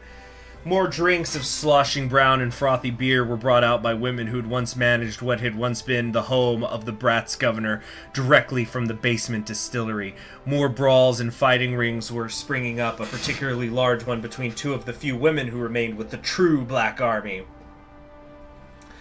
As Mishorenko walked through the manor, she shook her head at the men knocked out on the floor, slumped against the wall. Poorly fared the man in this place who could not hold her drink or fists well, or such was the freedom the Black Army embodied. No greater was such ideals represented than in this place, inheritance claimed through conquest and now rightfully belonged to them. This place, which had once stood to embody the passive horror of the Mad Regent's bureaucracy, now stood ransacked, the fine furniture torn up and stained, smelling of beer. The fancy rugs burned or sold, portraits of Taboritsky placed in corners where men pissed on them to the cheers of their drunken brethren. A fitting end for this monument to imperial statism, or something like that. Perhaps this reveille she witnessed was not in the true spirit of anarchism, yet to Mishorenko's mind, only sniveling Puritans like Taratuta would look upon this expression of freedom and condemn it. After all, what was anarchism, if not the freedom to eat, drink, revel, and celebrate where one wished? With no hesitation, Mishorenko grabbed a drink and joined her men. So this is referring to this person, the Taratuta, even though I think they're, so it's like despotism versus libertarian socialism. So the handkerchief thing. So during the French Revolution, some would maybe say at the end of the French Revolution, there was this event which is it was when Robespierre got killed, and you had this period which is called the Thermidorian reaction, where kind of like, I guess you could say, what some would call the excesses of the revolution, the executions were halted. Now, that wasn't really true, because then it was just a different group of people being executed, and so you had the White Terror. But anyway, when eventually a lot of immigrants, like the immigrants who fled, socialists, yeah, probably tonight. It's going to depend. I'm going to have to do a test run on the audio and stuff, but maybe tonight or tomorrow night, socialists, look for it. Yeah, so anyway, you had like nobles who still somehow were in France, who had survived being executed by the guillotine, or there were ones that moved back in. And these fucking douchebags, I don't know how else to describe it, it became very fashionable to like wear a handkerchief around your neck. Think like nearly headless Nick from Harry Potter or something. And the idea was that you had survived the guillotine. You had survived getting your head chopped off. And some of them would even like take a knife or something, and they would actually create a scar. They'd like slit their own neck in a non-lethal way to create a scar, like, yeah, you know, dodge that guillotine, know what I mean? And it was like this fashionable thing to do. And it was just one of those things like, holy fucking shit. I don't reveal my personal affiliations, but even the most stark raving monarchists today, like, even if you're somebody who's like unironically 100% the human race needs to be ruled by monarchs that are ordained by God, even you have to look at that behavior and go, what a bunch of fucking douchebags. Kill them now. Because I'm just saying, if I was the king, I would not want to be surrounded by asshats who are cutting their own necks to be fashionable. And like, oh yes, you know, I dodged that guillotine back in, 92. No big deal. Anyway, let's carry on. Let's carry... Speaking, yeah, because it's the Black Army, right? Black Parade. Let's carry on. Let's carry on. Yeah. What a bunch of asshats.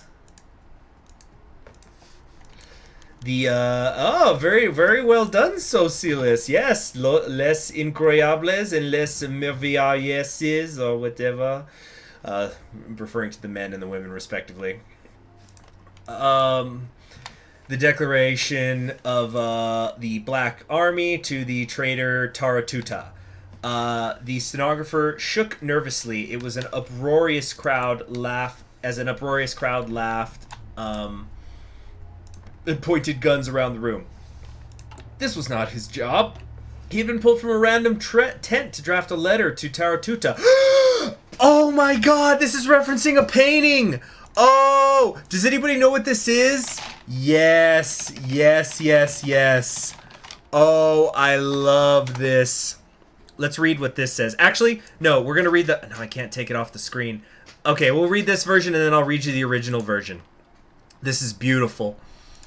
The stenographer shook nervously as Misharenko finally finished her slurred, loud oration. The potato man with the Sultan profile picture. You don't know what this is referring to. You probably weren't taught it in school, being a Turk and all. Okay. Anyway. As Mashuko, so she's dictating this to the stenographer, and everybody's drunk and got their guns out. The stenographer. Okay, so I got to do a drunk impersonation. To the traitorous bitch dog known as Taratuta, be prepared to understand your weakness. We require no account other than our own eyes, for we have seen a whore rape her nation and claim it peace. We have watched as your cuckold pawns lived in squalor, as you let them wallow in shit and wallow in it yourself. Come on, write this down.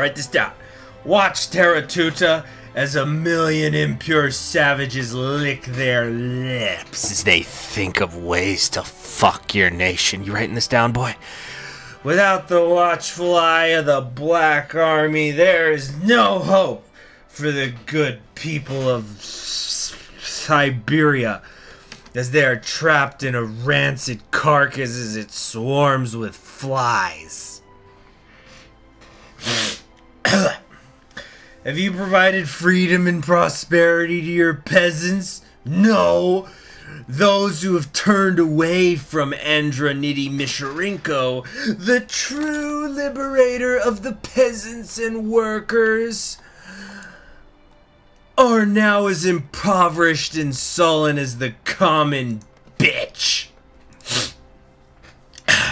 Those within Misharenko's vast lands weep as they watch you fuck their daughters and mothers. How do you not stain your vast piggish face with tears at the plight of your own nation? As long as you breathe, you are a sore on the ass of every Russian peasant. May the Black Army liberate every oppressed Russian, and may the liberated Russian piss upon your corpse. The room turned to Mesherenko to wait for a response. Perfect. So, I'm pretty sure that this is referencing what is known as the reply of the Zapazorian Cossacks. Let me look that up. Reply of the Zapazorian Cossacks. Okay. So I'm gonna pull up the picture while I read it. So this was basically this was an event. This is a Ripon painting, who's a fantastic artist. Let's see here. Okay, I'm looking up Mehmed the Fourth. Mehmet the Fourth. That's him as a teenager. That's him when he's young. Oh, here we go. We'll use the official portrait of Mehmet for this first part. Okay. So, we've got. Wait a minute. Okay, just making sure that I'm paused. Okay. So this is based on Mehmet, who writes a letter to the Zapazorian Cossacks, and they had been at war. The Ottoman Empire had been at war with them for some time, and he's demanding that that they surrender. So he says to them, Sultan Mehmet IV to the Zaporozhian Cossacks, as the Sultan, son of Muhammad, brother of the sun and moon, grandson and viceroy of God, ruler of the kingdoms of Macedonia, Babylon, Jerusalem, Upper and Lower Egypt, emperor of emperors, sovereign of sovereigns, extraordinary knight, never defeated, steadfast guardian of the tomb of Jesus Christ, trustee chosen by God himself, the hope and comfort of Muslims, co-founder and defender of Christians. I command you, the Zaporogian Cossacks, he misspelled it the second time, to submit to me voluntarily and without any resistance, and to detest from troubling me with your attacks. Turkish Sultan Mehmet IV. So, they see this letter, and they go, well, he wants us to surrender. We gotta write back, don't we? So, they write back. This is gonna be good. So, they then write back. Zaporizorian Cossacks to the Turkish Sultan. This is a wonderful picture. Wonderful. Repon's amazing. Oh, Sultan, Turkish devil and damned. You know, we're going to go with the Scot here, right? I know that I was doing, because I was doing like a received pronunciation accent. And so now we'll go for like Scotland here. Oh, Sultan, Turkish devil and damned devil's kith and kin. Secretary to Lucifer himself. What the devil kind of knight art thou, that cannot slay a hedgehog with your naked arse? The devil shits and your army eats. Thou shalt not, thou son of her, make subjects of Christian sons. We have no fear of your army. By land and by sea we will battle with thee. Fuck thy mother. thou Babylonian scullion, Macedonian wheelwright, brewer of Jerusalem, goat fucker of Alexandria, swineherd of Greater and Lesser Egypt, pig of Armenia, Podolian thief, catamite of Tartary, hangman of Kamniets, and fool of all the world and underworld, an idiot before God, grandson of the serpent, and the crick in our dick. Pig's snout, Mars arse, slaughterhouse cur, unchristianed brow, screw thine own mother. So the Zapor's reigns declare your low life. You won't even be herding pigs for the Christians. Now, we'll conclude, for we don't know the date, and we don't own a calendar. The moon's in the sky, the year with the Lord. The day's the same over here as it is over there. For this, Caesar Ars. Sincerely, Koshiovi Otama, Ivan Sirko, with the whole Zaporizhian host. So the name, and so yeah, the name of the painting, for those of you who don't know, it's called the Reply of the Zaporizhian Cossacks. There you go. I put it in there so you guys can look it up. Don't have to worry about, you know, spelling it correctly. Yeah. Now that's how you roast somebody. It is just amazing. Of course, you know, as somebody already pointed out, like, oh, Santa was a Cossack. But there's just so much. Like, every face is just terrific. The glee on the guy who's actually getting to write it. You know, look at this guy. He's on the cask. They're probably, you know, drinking from. You know, this guy, he's pointing over here. He's probably saying, hey, yo. Did you hear what Ivan said? Call him the crick in our dick. Call him the crick in our dick. And, you know, this guy, he's laughing. Like, just every portrait, you know, look at their dog here. Even their dog, look at his eyes. His eyes are open. He's looking up. He's probably trying to sleep. And he's just, my God, they've been drunkenly laughing over this fucking letter for like 40 minutes now. This is ridiculous. It's amazing. Repin did so much. It's Ilya Repin, by the way. He did so many great, very famous portraits. If you've ever seen the portrait of Ivan the Terrible cradling his son, that was Repin. Anyway, we're totally off track here. I don't think we're going to get all the warlords done today. Hold on a second. Click here. All right. Close that and close that.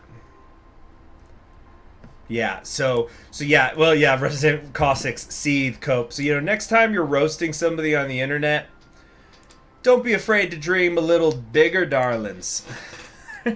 But yeah, Potato Man, that's why I was making the joke that you hadn't heard of it, because your profile picture is kind of like, oh, you know, this has probably been expunged from Turkish history, this particular letter exchange.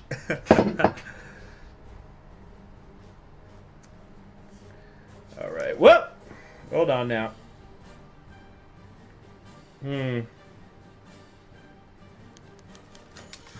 Okay.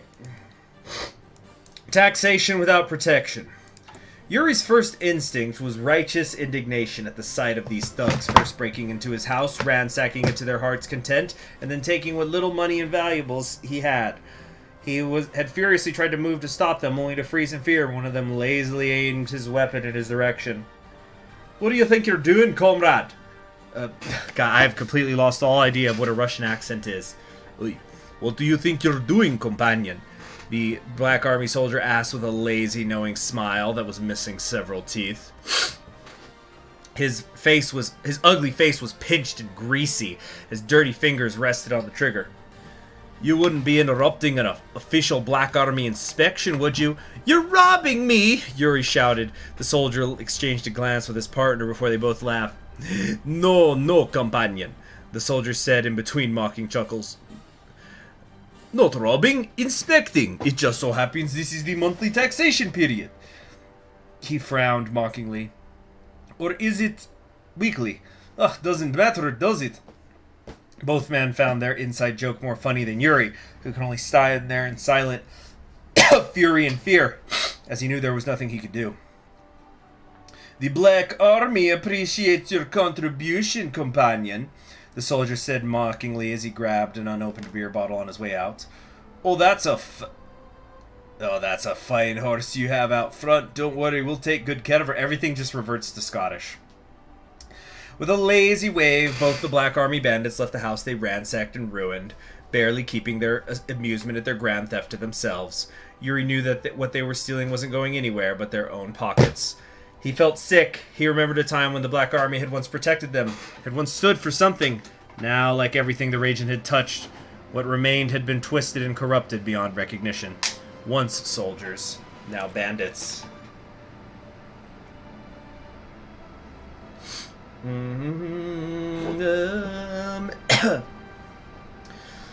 I gotta say, I do feel like I have got a lot more energy. I think that hot sauce helped a lot. You know, just getting some lunch in me too.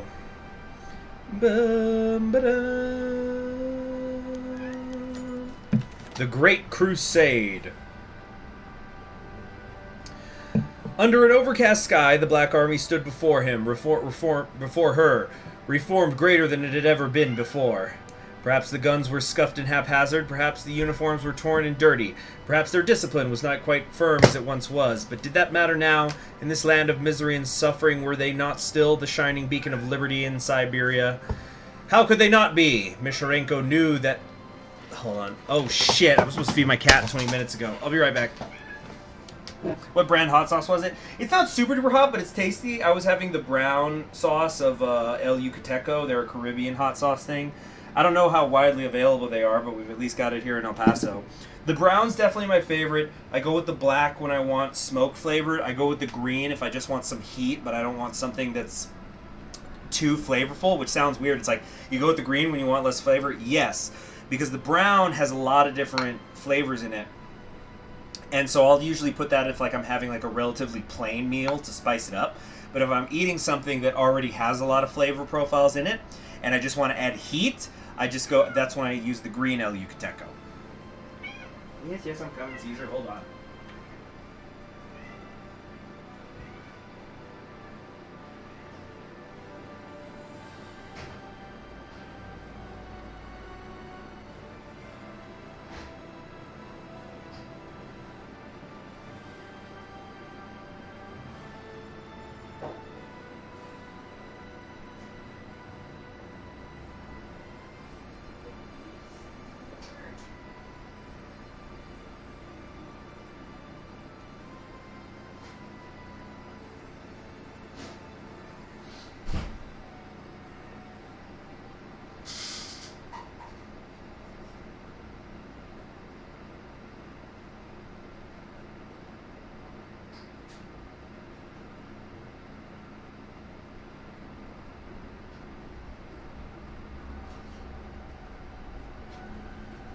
Okay, cat is fed.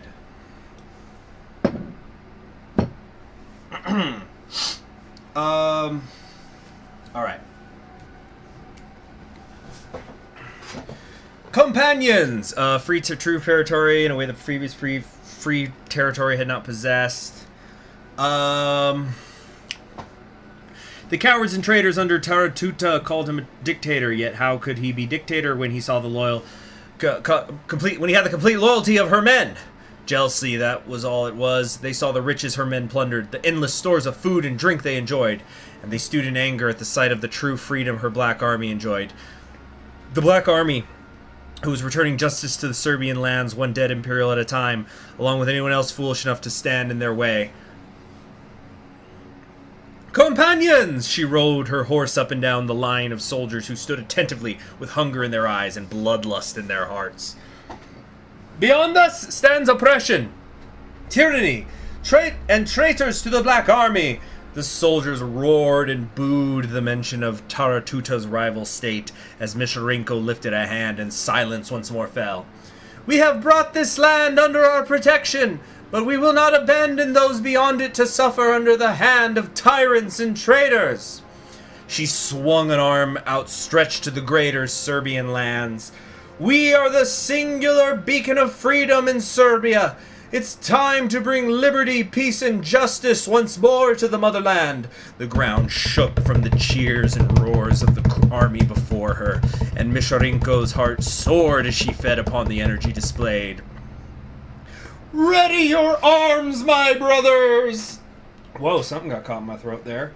Misharenko declared to deafening cheers as rifles were raised in the air. Our crusade of liberty begins today! Once more, the Black Army marches.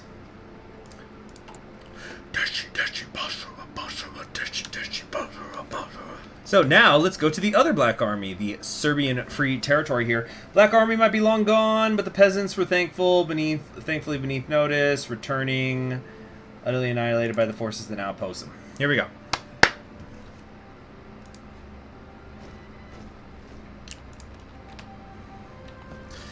Imagine in a better timeline where Tabby still happened. Imagine in 2021 learning about Tabby, they would dedicate a whole elective of history to this alone. Like within Russia? Oh, I'm sure. I'm sure that this entire period, the Warlord period into Tabby, into the second Warlord period, into the second unification, it would be like the American Civil War is in the United States. It's just this all-consuming event that even like the American Civil War, it's been, you know, over 150 years since it ended, and it's still just this ubiquitous presence in the American psyche that who knows how long before it'll go away. It might never go away. And I'm not saying there's anything right or wrong with that. Of course, it all depends on what the historians do, right? Like, what's our historical memory of these things? But yeah, it would be pretty wild. Freedom's cry. The poor bones of the imperial garrison were not but skin and bones and sin shrunken into their shadows, but a mirage of someone long ago. Children born into Russia, not hell. They were killed brutally, torn to shreds, their blood painting the walls. You know what? I should mention, though, because I use the American Civil War as an example. I would imagine, you know how there's like neo-Confederates, and you know you can still acceptably say, you know, the South shall rise again, and there was the Jim Crow laws, and even today, you know, you got Confederate apologists. I don't think there's going to be very many Burgundian system apologists in this timeline in Russia. Unless, of course, you know, the Burgundians win. But, like, you know, if it's any other ideology, they would... I don't think it would last. I don't think they would... Not last, that's not the word I'm looking for. I don't think they'd,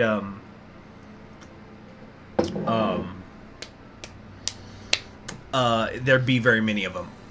In fact, I could totally imagine that even if some hippie liberal democracy came in charge of, like, a Russia on this timeline, like, it would be beyond how, like, isn't it a crime in Germany to deny the Holocaust? It would be beyond that.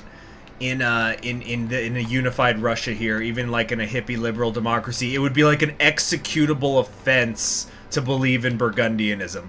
It would be like the one, like you could have some socially democratic, bread and roses, libertarian, socialist society, whatever. Peace and love, man, peace and love. But it's like, you know what? Tabaritsky did nothing wrong. It's just off to his trial right now, and it's like a 1-hour trial. Okay, who saw him say it? You did. Okay, execute him. The Nazis won in this world. Yes, but I'm doing comparisons and whatnot. Yeah. Let's see here. The masses rose as one.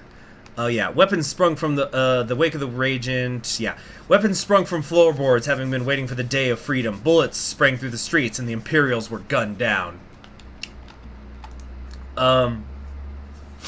Then gunned down more, and for good measure filled with more rounds. Were it not for the fact that they had already been twisted down to the soul, the bodies would have been unrecognizable. The trees rang with cries and screams, but not many cheers. Murder, mayhem, and blood as anarchism and anarchy emerged. A black flag was raised, a massive one made of the cloaks of fallen soldiers, stained in blood, shadowing the garrison. Below it was the head of the governor, or what was left of it.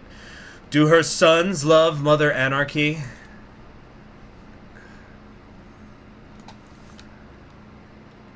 Let's see.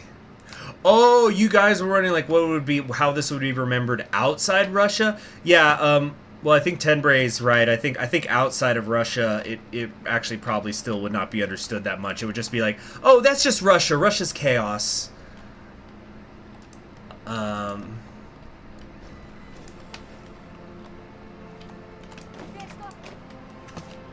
Like freaking oh my gosh, that's a whole lot of cleavage there on General Tikchainovic.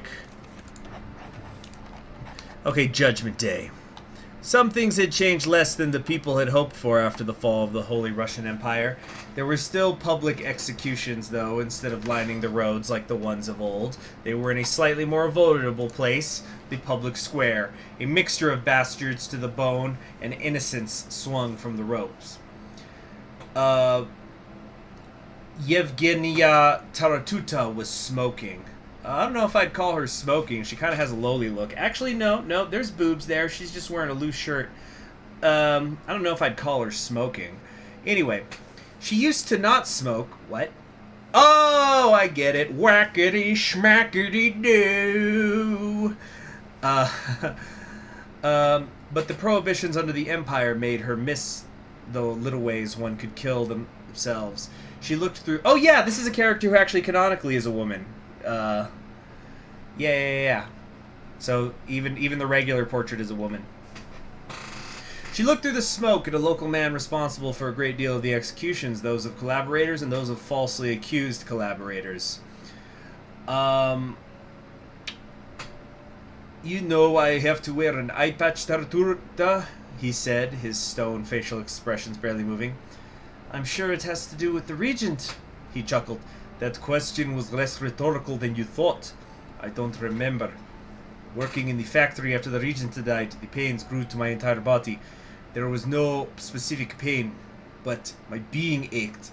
My soul ached, and I probably lost my eye somewhere, but it was too irrelevant to care. My condolences. He pointed to a man long gone purple on the short noose. He was a factory commissar. He's responsible for stories like mine. These bastards have to die. So don't you fucking tell us about worrying about innocents. If any of these goddamn scum live, there won't be innocents left. Taratuta sighed. There wasn't a point or a way to stop this. Justice will always win, she said. And justice is the people. Continue as you may. Justice for the damned. Let's see. Jack Rum is a witch. Time and chains. Chuck him in the river. If he drowns, he's innocent. If he floats, he's a witch and must be executed. What did Jack Rum do? I would actually be scared of that world because I would get executed just by somebody accusing me of being a Berkside apologist by someone who doesn't like me.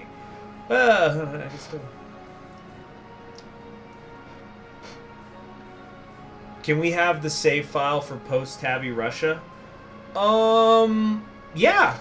Yeah, sure. I'll look into how to do that if I can like set up a public drive or something, a public Google Drive. Save you guys the hours it would take to, go through regularly. Yeah, I'll try to figure. I'll look into that. I will.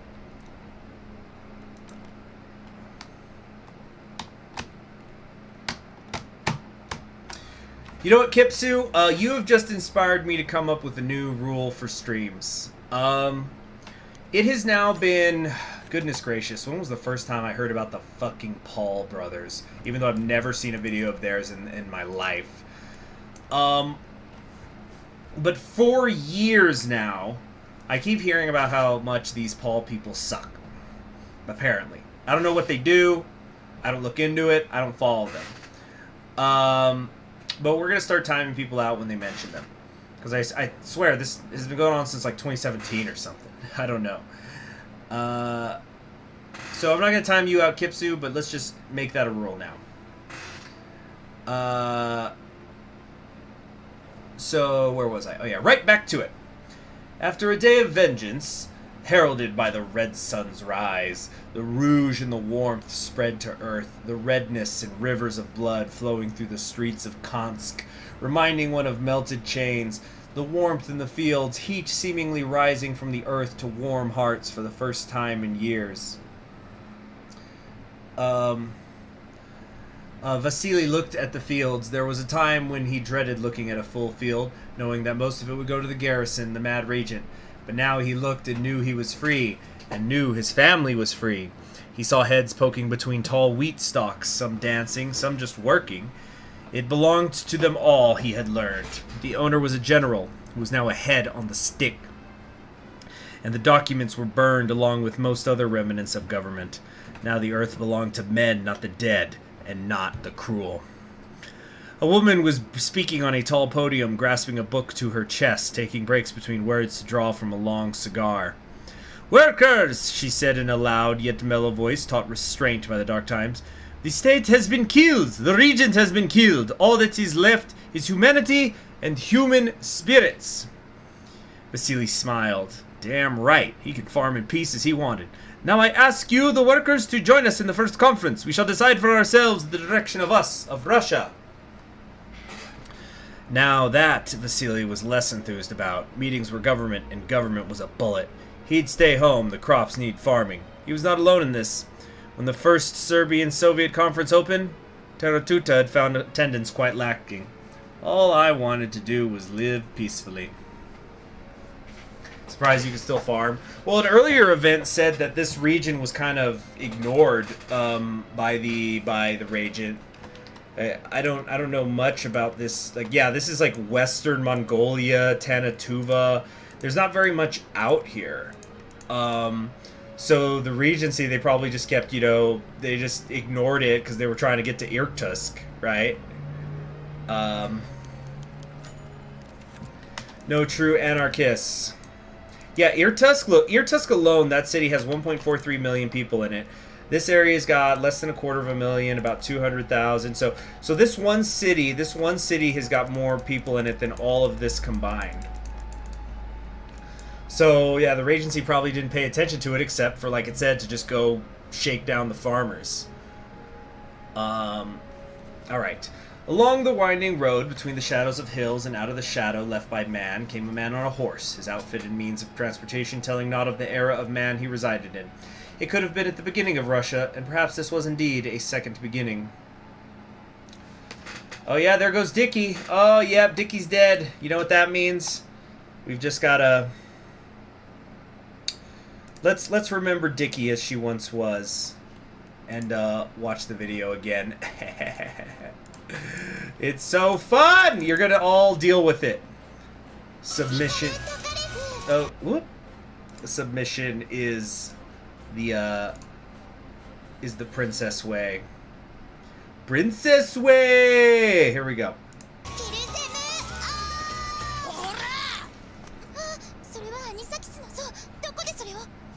てめえの知ったことかよ。これで魔法は封じた。おめえらやっちまいな。どうしよう。プリンセスロットが使えない。ならば。たまとったな。ならば。特体言語にて語るまで死ねや。プリンセス気がかね。なんじゃこのお前。プリンセスチョークスリーパー。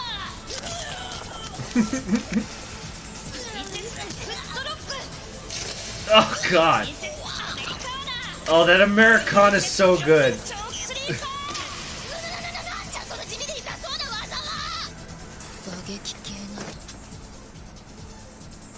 打撃系など下剣集体。サブミッションこそ王者の技よ。プ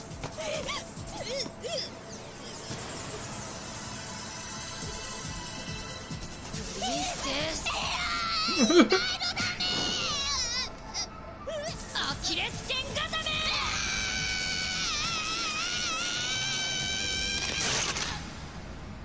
め。And they're dead. I really like the punnery in that, because submission is the princess way, so, doing that she applies, submission holds. That's great stuff. I love it. Okay. So, rest in peace, Nikki. Looks like the communist czar is in charge now. Now, where were we? Are you Tartua? he said, barging into a meeting, cutting through a crowd. I am, Taratuta said, pausing from yet another speech on humanity, anarchism, utopia, and whatnot.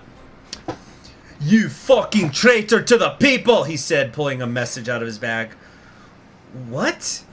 Who are you? The horseman made a flourishing display, turning his horse to the side and tilting his cap. People, I am here to deliver a denouncement from a better man to an inferior woman. Heads turned and mumbles grew. Androni Mesharenko is the leader of the workers. She is the savior of the workers. She is the true liberator of the peasants and workers.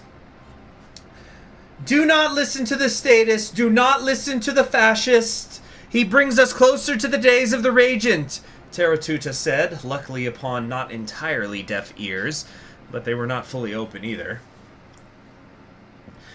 The day will come of peace. Peace will come, he says, when the protectors of the army are here, when they are in their rightful place, when the Black Army is here. Wait for joy, people. Taratuta was about to shout another response, but the horseman was off after throwing the letter at her. She picked it up and opened it. Why can't we be free? Let's see here.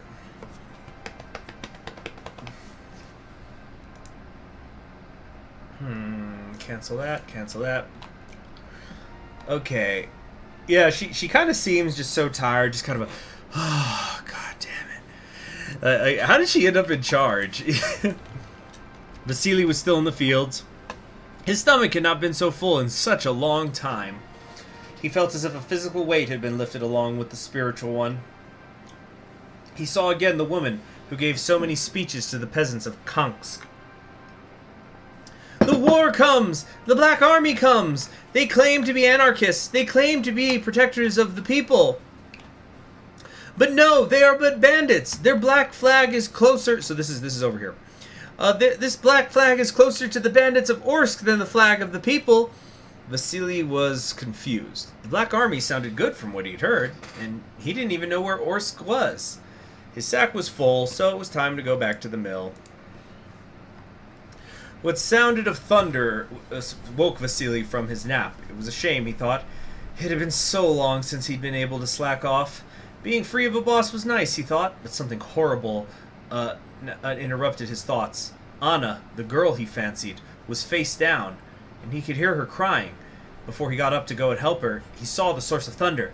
A horsewoman in black, followed by another one in the same uniform. Finish off the whore and take her food. Harvest is good this year, looks like.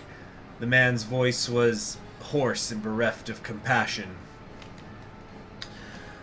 Been a long time since we've been able to eat this good. God bless Misharenko and God damn the Regent. Ain't God and religion status? Ain't we? They laughed, leaving the dying girl behind. Vasily ran to her aid, but knew not if he could save her. Why is war still here, in the land of freedom? Siberian Free Territory declares war on the Bratsk Communal Vanguard. Alright, well, we'll see what happens there.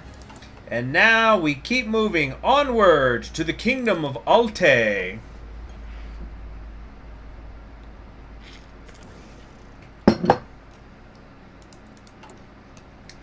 Under Boris the First. So I think this was like the little brother or whatever. God, we're at 2 hours and 15 minutes. Let's at least try to get through the central Siberian states, and then we're gonna call it a day, probably. Because I have so much other stuff to do. And it's my own fault. I keep, getting distracted by things. 3 coffins lay before the kneeling form of Boris. They were empty, of course. Nobody knew exactly what happened to his family, her family, but they were almost certainly dead. Tears streamed down her face. Time for another tangent. This is exactly why I ended up taking so long. So I remember when I was learning about a lot of what happened with, like, basically the post-World War II refugee crisis that happened. Greatest refugee crisis in human history, except for the ones that have been going on in the last 10 years. But, like, a lot of the Jews ended up staying in some of the concentration camps that they had been in during the war. And they mostly just were kept there because it's like, well, you know, it's sort of a camp. We can make it more comfortable and convert it. But what they, you know, eventually, a lot of these Jews started to get married again. You know, like life was, in a strange way, starting to return to normal. And what they ended up doing, at least at, I think it was at Bergen-Belsen, what they started to do is, like, the rabbis would write up these certificates. For example, well, there were two things they would do. Number one, at least at Bergen-Belsen, they would start every marriage ceremony with, like, mourning for the parents of the bride and groom, because, like, you know, so many people had lost their whole families, right? They didn't even know where they were, and they probably were dead. So they would hold, like, they would start their marriage ceremonies by mourning for the parents. And what they would also do is you had a lot of cases where the rabbis would, like, write up these, I forgot what they were called, the technical term for them, but it was basically a paper saying, okay, this man or this woman was married, but that husband or wife of theirs is probably dead. So we're declaring them dead so they can now remarry. Because, you know, this was like, you know, years later, they met somebody else. But yeah, this burying of the empty coffins reminds me a little bit of that. Also with, like, the Tomb of the Unknown Soldier stuff in England. And no, that's a whole other tangent. Focus, Conquering History Games. Focus! Tears streamed down Boris's face as she prayed for their salvation to a god who had long since abandoned Russia. She thought of her father, crazy yet brilliant in so many ways. She thought of her brother, who so loved the people. She thought of her sister, the strongest woman she had ever known. Now there was only her. When the empire finally collapsed, Boris had been the only woman in the region with any sort of clout.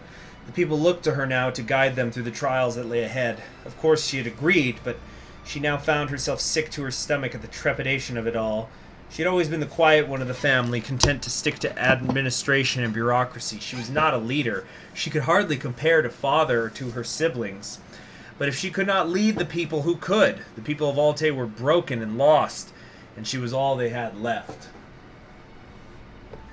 She fought the temptation to confine herself to her tent and drink away her sorrows. She knew she would not be the best leader, but for the sake of all her subjects and for the sake of her family's legacy, she would give it her all. She stood and reached for her father's coffin, upon which sat the crown that had once adorned his head. With trembling hands, Boris Karloff had adorned it upon her own head. She caught her reflection in a nearby window. She thought she looked ridiculous. Yet she stowed her doubts and her fears, and with a heavy heart she strode from the church to greet her subjects. She resolved to do what she could to lead them, for what else could be done? For father, for family, for the family, for everyone.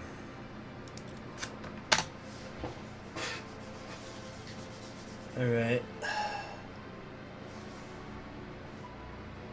I've noticed when I talk about serious stuff like I was just doing right now with, like, the post-Holocaust mourning for missing family members, the chat gets real fucking quiet. Oh, hey there, Fran-chan. I just noticed that you commented. She's in charge because everyone else is dead. Oh, there you go. Thank you very much, Fran-chan. I'm guessing you were talking about the Serbian Free Territory. It's like, man, I can't make dank memes about the Holocaust. Not in chat, anyway. I gotta save that for my Discords. Alright, an impasse.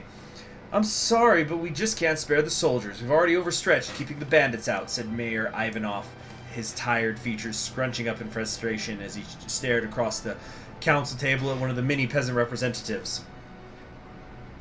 You can't expect us to just sit around waiting for our houses to get burned down by some bloodthirsty thugs. You have to help us with the enemy within, came the hoarse reply from the representative.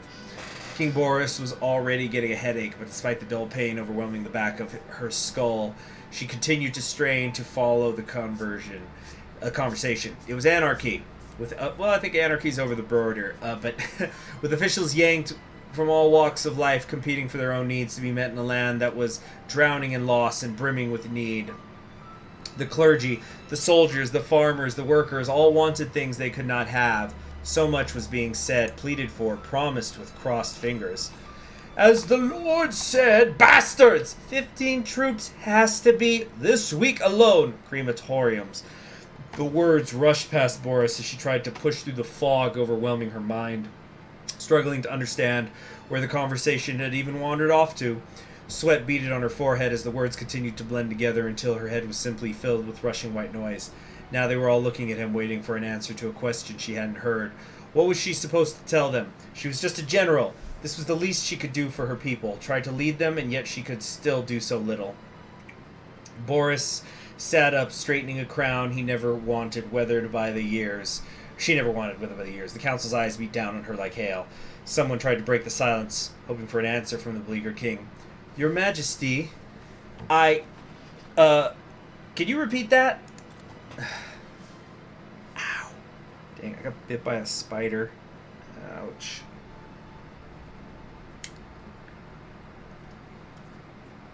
Okay. Our tastes aren't that poor. Well, that's good to know, Tenbray. It was like, how do I go... Oh man, he's talking about the Holocaust. How do I fit in going fucking based? I don't know how to do that. He's like, oh my god, he's talking about men and women who had to have their spouses declared dead because they've been missing for years just so they could remarry within their religion. I don't know how I'm going to be able to type poggers right now. That wouldn't be very pog champ of me if I did.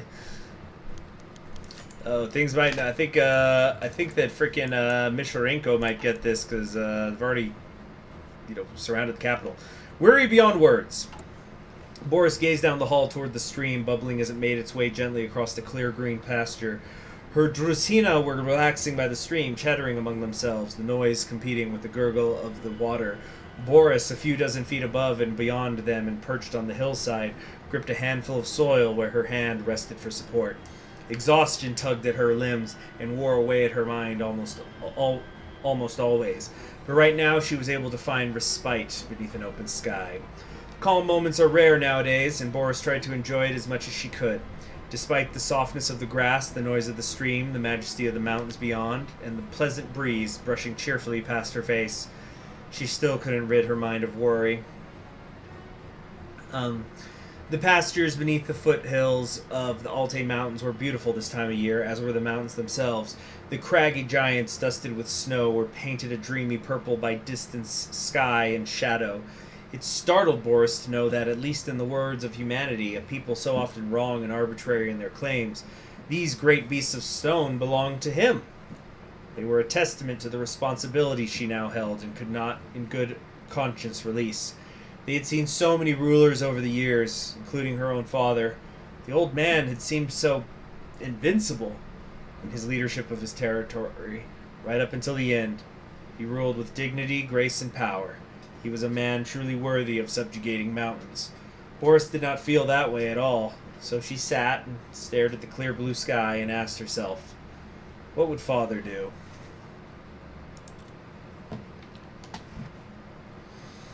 Yeah. Oh, looks like that was the breakthrough. Now it's the Vanguard that's got a cutoff area here. I don't know, we'll see what happens.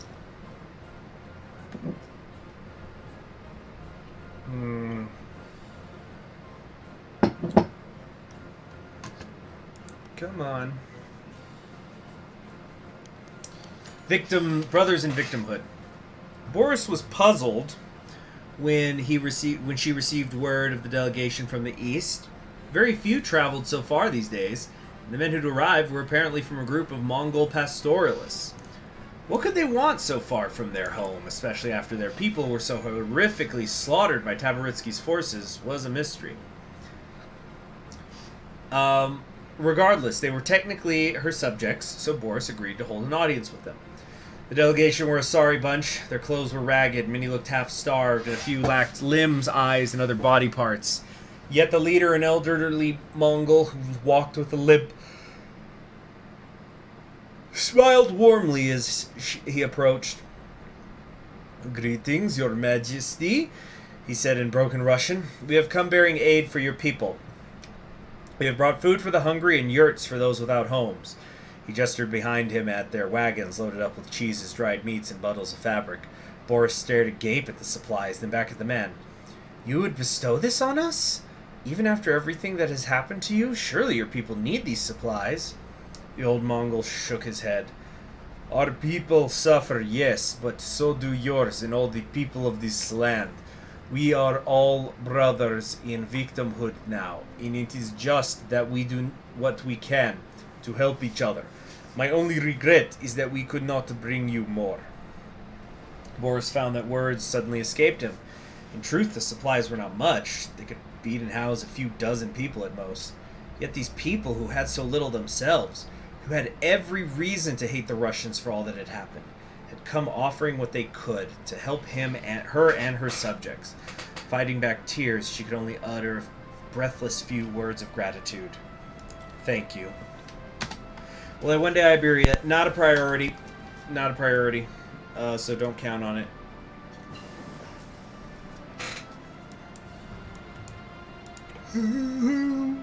Better believe it's true. Another encirclement here. Cat ear girl here might pick it up. Miss Terra Tuta.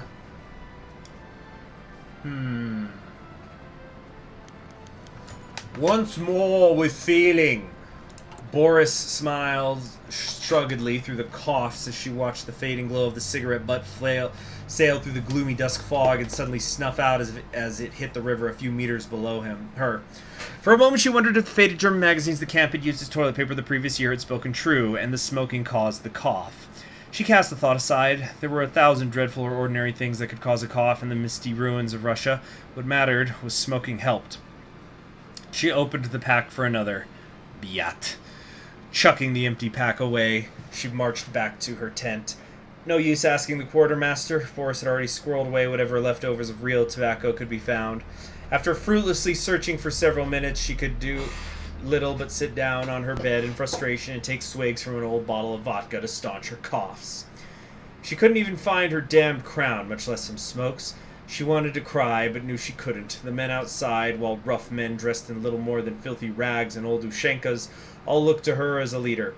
But the last Kenyaz of the Rus was as lost as her men. Her siblings had always known what to do, what to say, but Boris was lost, only moving forward out of a vague sense of duty to her lost family and a desire to help the starving villagers of Russia? Her men? Herself? She hardly knew any longer. The memory of her father stirred something in Boris, and she looked at the pile of books and papers she had thrown on the floor looking for smokes. At the top lay a faded copy of her father's Sayings of Saint Simeon, one of the books Rurik had read when lost in despair. Maybe it had all been a trick, but she picked up the book, and her cough became a faint memory as she scanned the pages with widening eyes. Patterns, order, faith. Hope? She scooped up the rest of the books and returned to her bed. Trick or no trick, maybe there was something greater at play. King Boris had some reading to do. All right. Next up is the Republic of New Tomsk.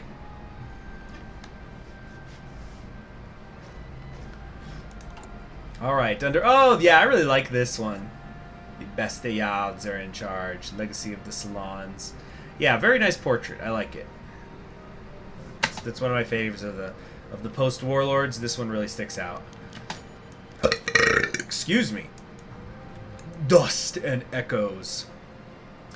Alexander Zinoviev stands among the piles of pulverized concrete and marble leading up to the former Duma building in Tomsk. Shattered pieces of column and tattered posters alike litter the space that once housed the most honorable democracy in all of Russia. The former republic, the bearer of ancient virtue, was set ablaze by Taboritsky's madmen.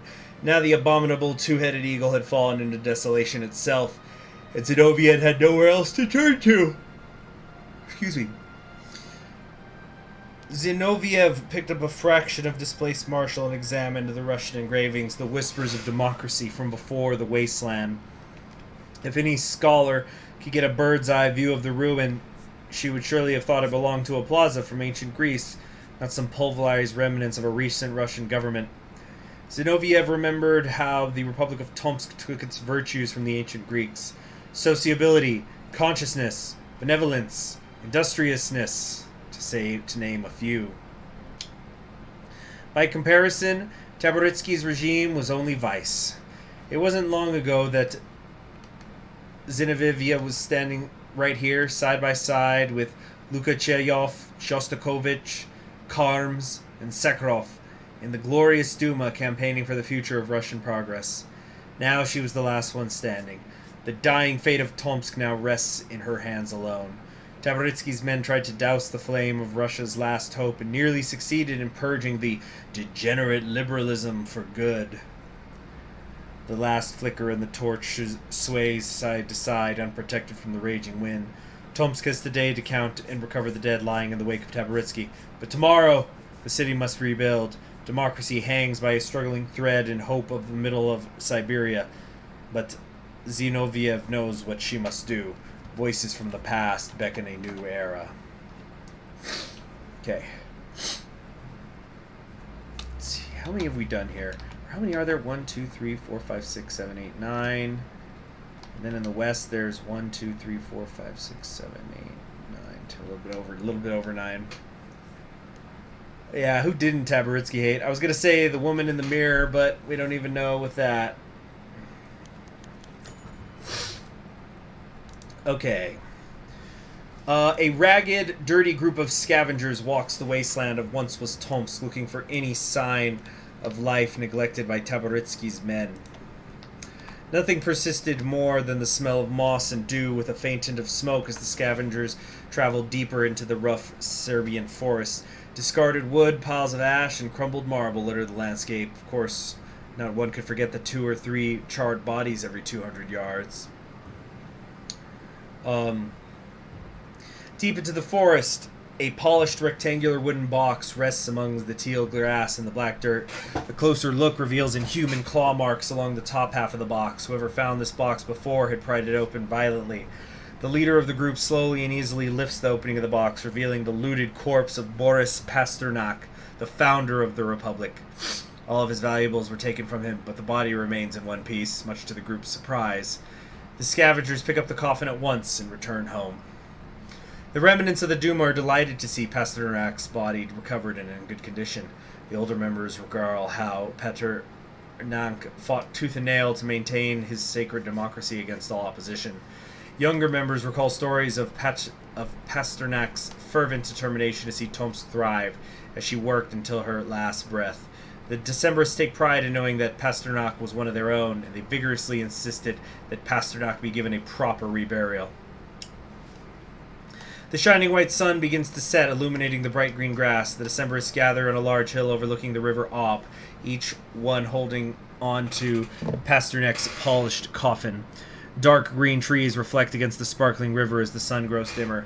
The Decembrists bow their heads in one final moment of silence dedicated to the great founder, he who worked tirelessly to preserve the Russian dream. The body is laid to rest. The curtain of night and stars descends slowly, respectfully. Thank you for your service. God save the motherland. Oh. This is so much. So much. But you guys find this all interesting, right? Well, I guess you must, you know. Sure. Yeah, the viewership's only gone up. Funeral dirge. Ilya Pletanov, 32 years old, killed by bullet to head. Lana Mukhonov, 7 years old, died of starvation. Maxim Zinky, approximately 57 years old, upper body badly degraded by taborite exposure. Provisional identification supported by dental records recovered from local clinic remains. Unknown female, blank years old, remains brutalized beyond identification. On and on goes the grim task of tallying the dead. Those few who remain of the humanist faction have made it their duty to identify every soul silenced by the reign of the Mad Regent, and to give them what little dignity could be afforded to them. It is far easier said than done. Most bodies are already in advanced stages of decay. Many have been damaged beyond recognition, and often there isn't even a next of kin alive to make a final confirmation. Yet the tired, broken men and women who had once dreamed of a better world toil on.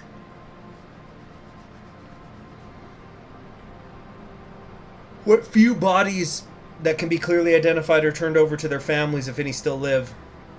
In many cases, the workers only have anecdotes and what few records had escaped the fires of the Regency to make an educated guess. It wasn't unheard of for two separate bodies to be attributed to the same person. The humanists gave it their all, but in the end there were still so many bodies unaccounted for. When the task is done, they begin to dig. A section of the edge of the ruins of Tomsk is turned into a mass grave for all those who could not be identified. Upon the site, the humanists erect a monument to the unknown soldiers and innocents, crafted from the rubble and detritus of the broken city. It bears the message of mourning, and a hope that such a tragedy might never be unleashed again.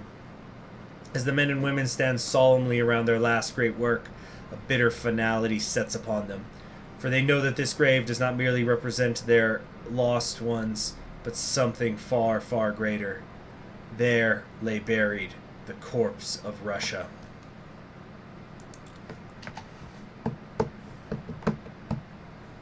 Yeah, it's hard to believe a Russia in this timeline reuniting, but we will do it! We can do it! We are God. Become as gods. Reform Russia. Because this cannot continue, this cannot continue, this cannot continue. Wait, wrong game. The modernists weep when they first return to the Academy of Sciences. The crumbling ruin of what had once been a house of learning is structurally unsound, having been so thoroughly torched by the Shuturamoviki in their rampage through the city. Almost all the old records had been destroyed, and only a small portion of its equipment still functioned. One of the old technician's cats cradling the remains of his one of the old technicians sits cradling the remains of his facility's pet cat for several hours.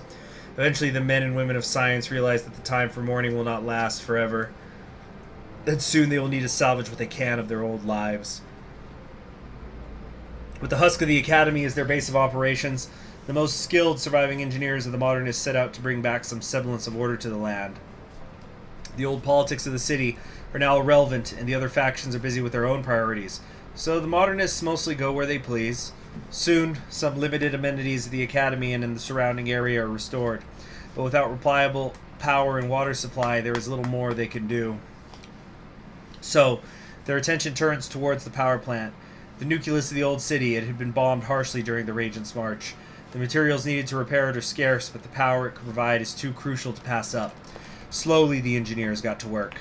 Without proper equipment, the work is grueling, even deadly in some places. Several die to electrocution, falling debris and other accidents, but still they toil. Finally, with some trepidation, the modernists activate the main generator and cheer as it sputters into life. They know that many tasks still lay ahead. Restoring the infrastructure needed to supply the power to the city will be a Herculean task in itself. For now, however, they are content with the small victories. Amidst the desolation of the new Russia, they have found the light. It is better to light a candle than to curse the darkness. Come out. So we did... That just leaves, what, the best of the odds? Ultimatum. Now we're fighting them. We're fighting the Russian Empire for tribute and such. Yeah, I think the Serbian Free Territories got this.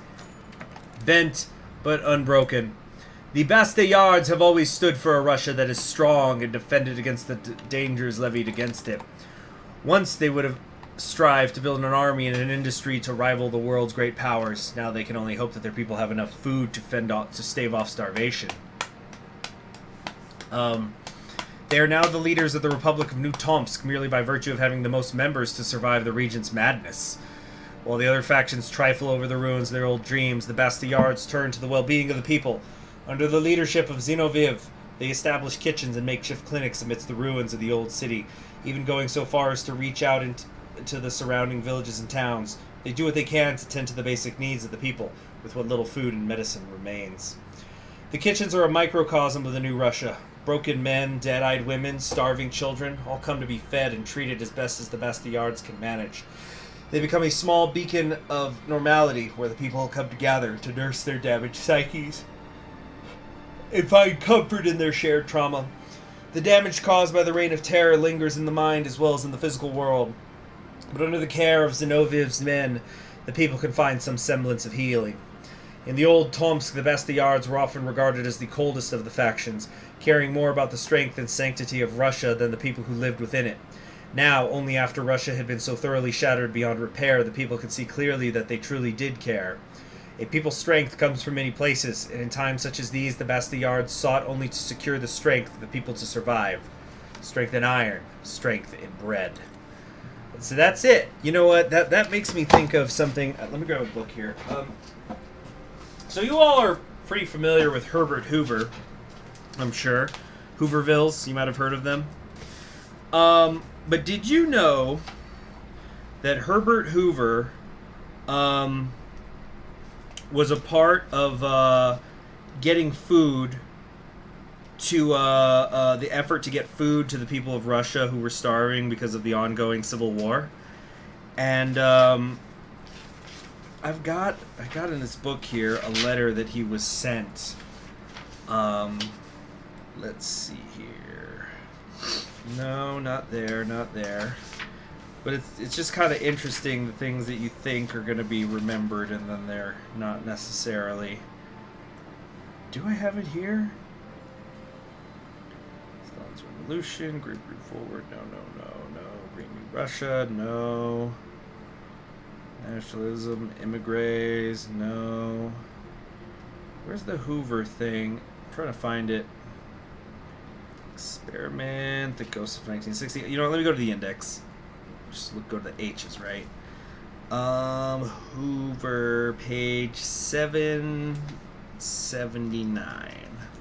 Or, let's check there first. Let's see. Herbert Hoover. Okay, here we go. So I'm gonna read a couple of paragraphs. First, giving some context here. So this was when Maxim Gorky wrote a letter of appeal to the American people, saying, yo, we need some help because we kind of got this civil war going on, and it's really fucking awful, and it's causing a famine. So, responding to Gorky, so this is from A People's Tragedy: A History of the Russian Revolution by Orlando Figes. He's a pretty well respected Russian historian. I mean, I should say historian of Russia. He is not himself Russian, as far as I know. Anyway, responding to Gorky's appeal, Herbert Hoover offered to send the American Relief Administration to Russia. Hoover had established the ARA to supply food and medicines to post-war Europe. Hoover's two conditions were that it should be allowed to operate independently without intervention by the communist officials, and that all U.S. citizens should be released from Soviet jails. And then blah, blah, blah, blah, blah. And by the summer of 1922, when its activities were at their height, the ARA was feeding 10 million people every day. It also dispatched huge supplies of medicine, clothes, tools, and seed, the last two enabling the two successful bumper harvests of 1922 and 23 that finally secured Russia's recovery from the famine. The total cost of the ARA program was $61 million. So then, fast forwarding a little bit, like a couple pages here, Gorky, the guy who made the original appeal, later wrote him a letter on July 30th, 1922. In all the history of human suffering, I know of nothing more trying to the souls of men than the events through which the Russian people are passing. And in the history of practical humanitarianism, I know of no accomplishment which, in terms of magnitude and generosity, can be compared to the relief that you have actually accomplished. Your help will enter history as a unique, gigantic achievement, worthy of the greatest glory, which will long remain in the memory of millions of Russians whom you have saved from death. The generosity of the American people resuscitates the dream of fraternity among people at a time when humanity greatly needs charity and compassion. So yeah, not really. Didn't really enter the history books, at least I don't think in the way Gorky thought it would. But Another side of Hoover that people may not know. Here we go. Let's carry on. We'll carry on. We'll carry on. Alright, so now we go to the Central Eurasian Republic, the first break-off nation that spawned under Mikhail Beginov. That's interesting. Oh, she, like, I guess had this extra bit of hair right here, and she braided it back. Cool. Alright, where was I? Oh my gosh, we lost so many viewers when I read that. What the fuck? Okay. That's what I get for talking about history on the Conquering History Games channel. We lost like 13 viewers. Oh, now they're coming back. What the fuck? Alright, firm footing. I get it. I see you, chat. I see what you want. I see how you are. Read the epic meme events. Baganov and the soldiers she had brought with her set to the momentous task before them. After seizing an imperial arsenal, they brought dynamite to the governor's palace. Not bothering to clean the corpses of the soldiers who had died defending this nightmare, Baganov surveyed the dynamite as it was placed, making sure to step over the pile of gore that had once been the governor. Ripped limb from limb, she remembered the screams. The bastard deserved worse, she thought. They all did. In a lapse of anger, she kicked the mangled head of the governor across the hallway. She calmed down immediately, looking around at soldiers, wondering what had happened, swiftly returning to their work. She'd have to be calm. But how could she be calm? Here, in this swastika-adorned hell, a double-headed eagle glaring down on her. As she was satisfied with the explosive placement, she shouted for the soldiers to leave. Once they had, they were met by a crowd of shivering, starving survivors, waiting to see what was left of the palace, those parts they hadn't looted, blown to kingdom come. Do it! Magadan ordered as a soldier pushed the plunger. An explosion rocked the palace, bringing part of it crashing down as pieces of marble and wood flew into the sky, but the main structure remained intact. She sighed, watched the dust settle on the husk of the palace. That damned palace, its blind eagles staring into a nightmare. Pickaxes, axes, and torches were distributed to the crowd once more, descending on the palace. The palace still stood, and it must be torn down. The legacy of that madman, that arch-traitor, that antichrist had to be destroyed. She and so many others swung, cut, and burned, trying to demolish the gilded symbol of Russia's end, tearing it down brick by sordid swastika and blazoned brick. Fall, damn you, fall, Baganov muttered as she tore a stairwell to pieces. What will it take to destroy you? What will it take to forget? Benevolent authoritarianism. So long as any part survives, the threat of Nazism resurgence is real and present. Emergency government must clothe itself in both velvet and iron in equal measure. Alright, what's the saying? The iron gauntlet in a velvet glove or something? Iron fist in a velvet glove? Something like that. The people's voice!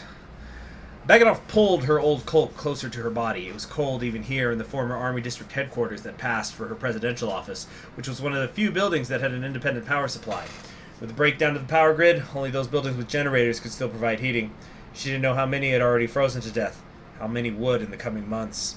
Her mind snapped back to focus as she faced the three Nardoniks.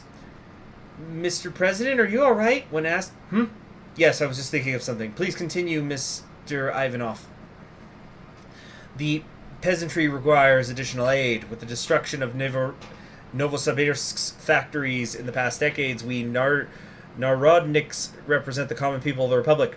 You can go on about creating a Eurasian utopia all you want, but unless you help the people you claim to support, your words mean nothing. Baganov grimaced. I assure you, sir, we are providing what we can. Supplies are low enough as it is, and we need everything we can to... Aren't you supposed to be helping the people? The ruddy-faced woman interrupted. Isn't that the point of your interim government? Mr. President, if you cannot promise us... Mrs. President, if you cannot promise us food and land, then give us democracy. Baganov stood up. I am doing everything I can. Do you know how many corpses I've seen? How many burned villages and desolated farms? The poisoned rivers. That's what being president means. And so long as our people are starving, so long as Tabaritsky's remnants haunt the forests, none of us will be safe from death. That's the harsh truth. You want to help the people? Then help me save them. We can have democracy in time, but for now, get in line or get out of the way. This is actually a kind of like syndicalist symbol this here with all the workers putting their fists up to make the giant fist. This is like a one big union. I think this is like an industrial workers of the world art thing. Pretty sure. Pretty doggone sure. Oh man. I think we're gonna finish this and call it a day. We'll do the other half of Russia next time. 1, 2, 3, 4. Yeah. Well, are we gonna include going over the free Cossack clans and stuff? Yeah, because I want to do another stream tonight, hopefully. What's this 9? What does that mean? Is that like how many we've done? We're not even halfway? Oh my god. The Blight of Barnaul. Major Yevgeny Ustralayov and his subordinate Captain Kira Emenkov stopped their horse-drawn cart outside Barnaul, or at least the shanty town that had been built where Barnaul once stood. The Imperial Army had used the original town for artillery practice, leaving only ruins for the survivors. Most fled or died, but gradually a settlement formed. The old Red Army combat engineer remembered his orders from Novosibirsk to try fixing the agricultural situation here. "So, Captain Emokova," he asked as he dismounted the cart and fetched his supplies, "how are you enjoying your first day as an army engineer?" "Funnily enough, not as grim as my civilian career," the younger woman replied. "The company's better. You bathe more than those partisans." He chuckled, and the two made their way to the gates of Barnaul. Greeted by a party of farmers, the two made their way inside as the soldier escorts began distributing the rations they had brought as best they could. Yevgeny began examining the irrigation structures the farmers had built as Kira examined the soil. Could be constructed better, he supposed, but that wasn't the main issue. He began taking notes as Kira approached. "The water's contaminated, but not by much. Still, it's enough to make most agriculture here difficult." Yevgeny checked the map he'd brought and pointed west. The old warlord that used to be based here began working on a water treatment plant about 3 kilometers that way. Never completed, but we could salvage something. Improvise a purifier for the farmers here. Better than nothing. He slapped Kira's back as the two mounted their cart and began their salvage. To build the new, we use the old.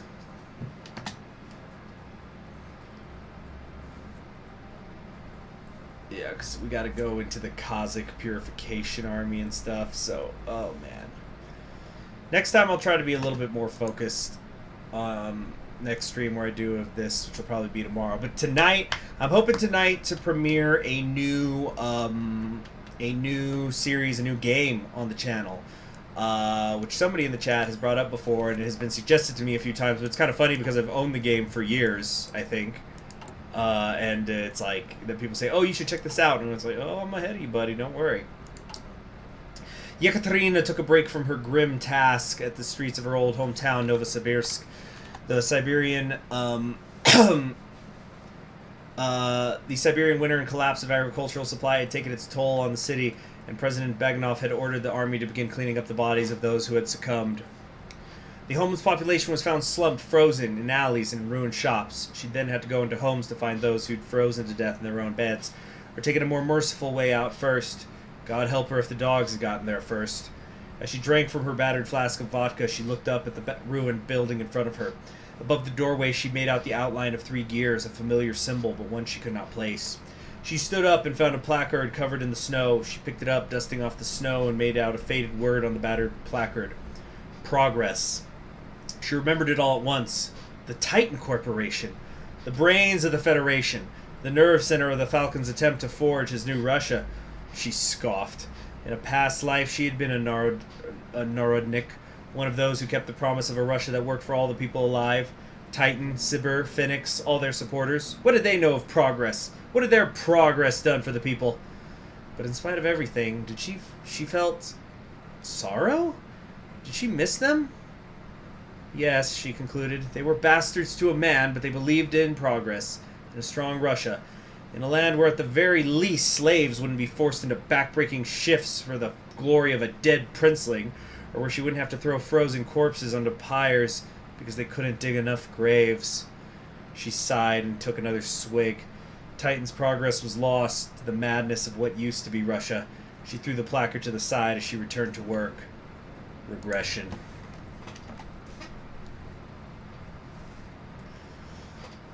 Let's see here.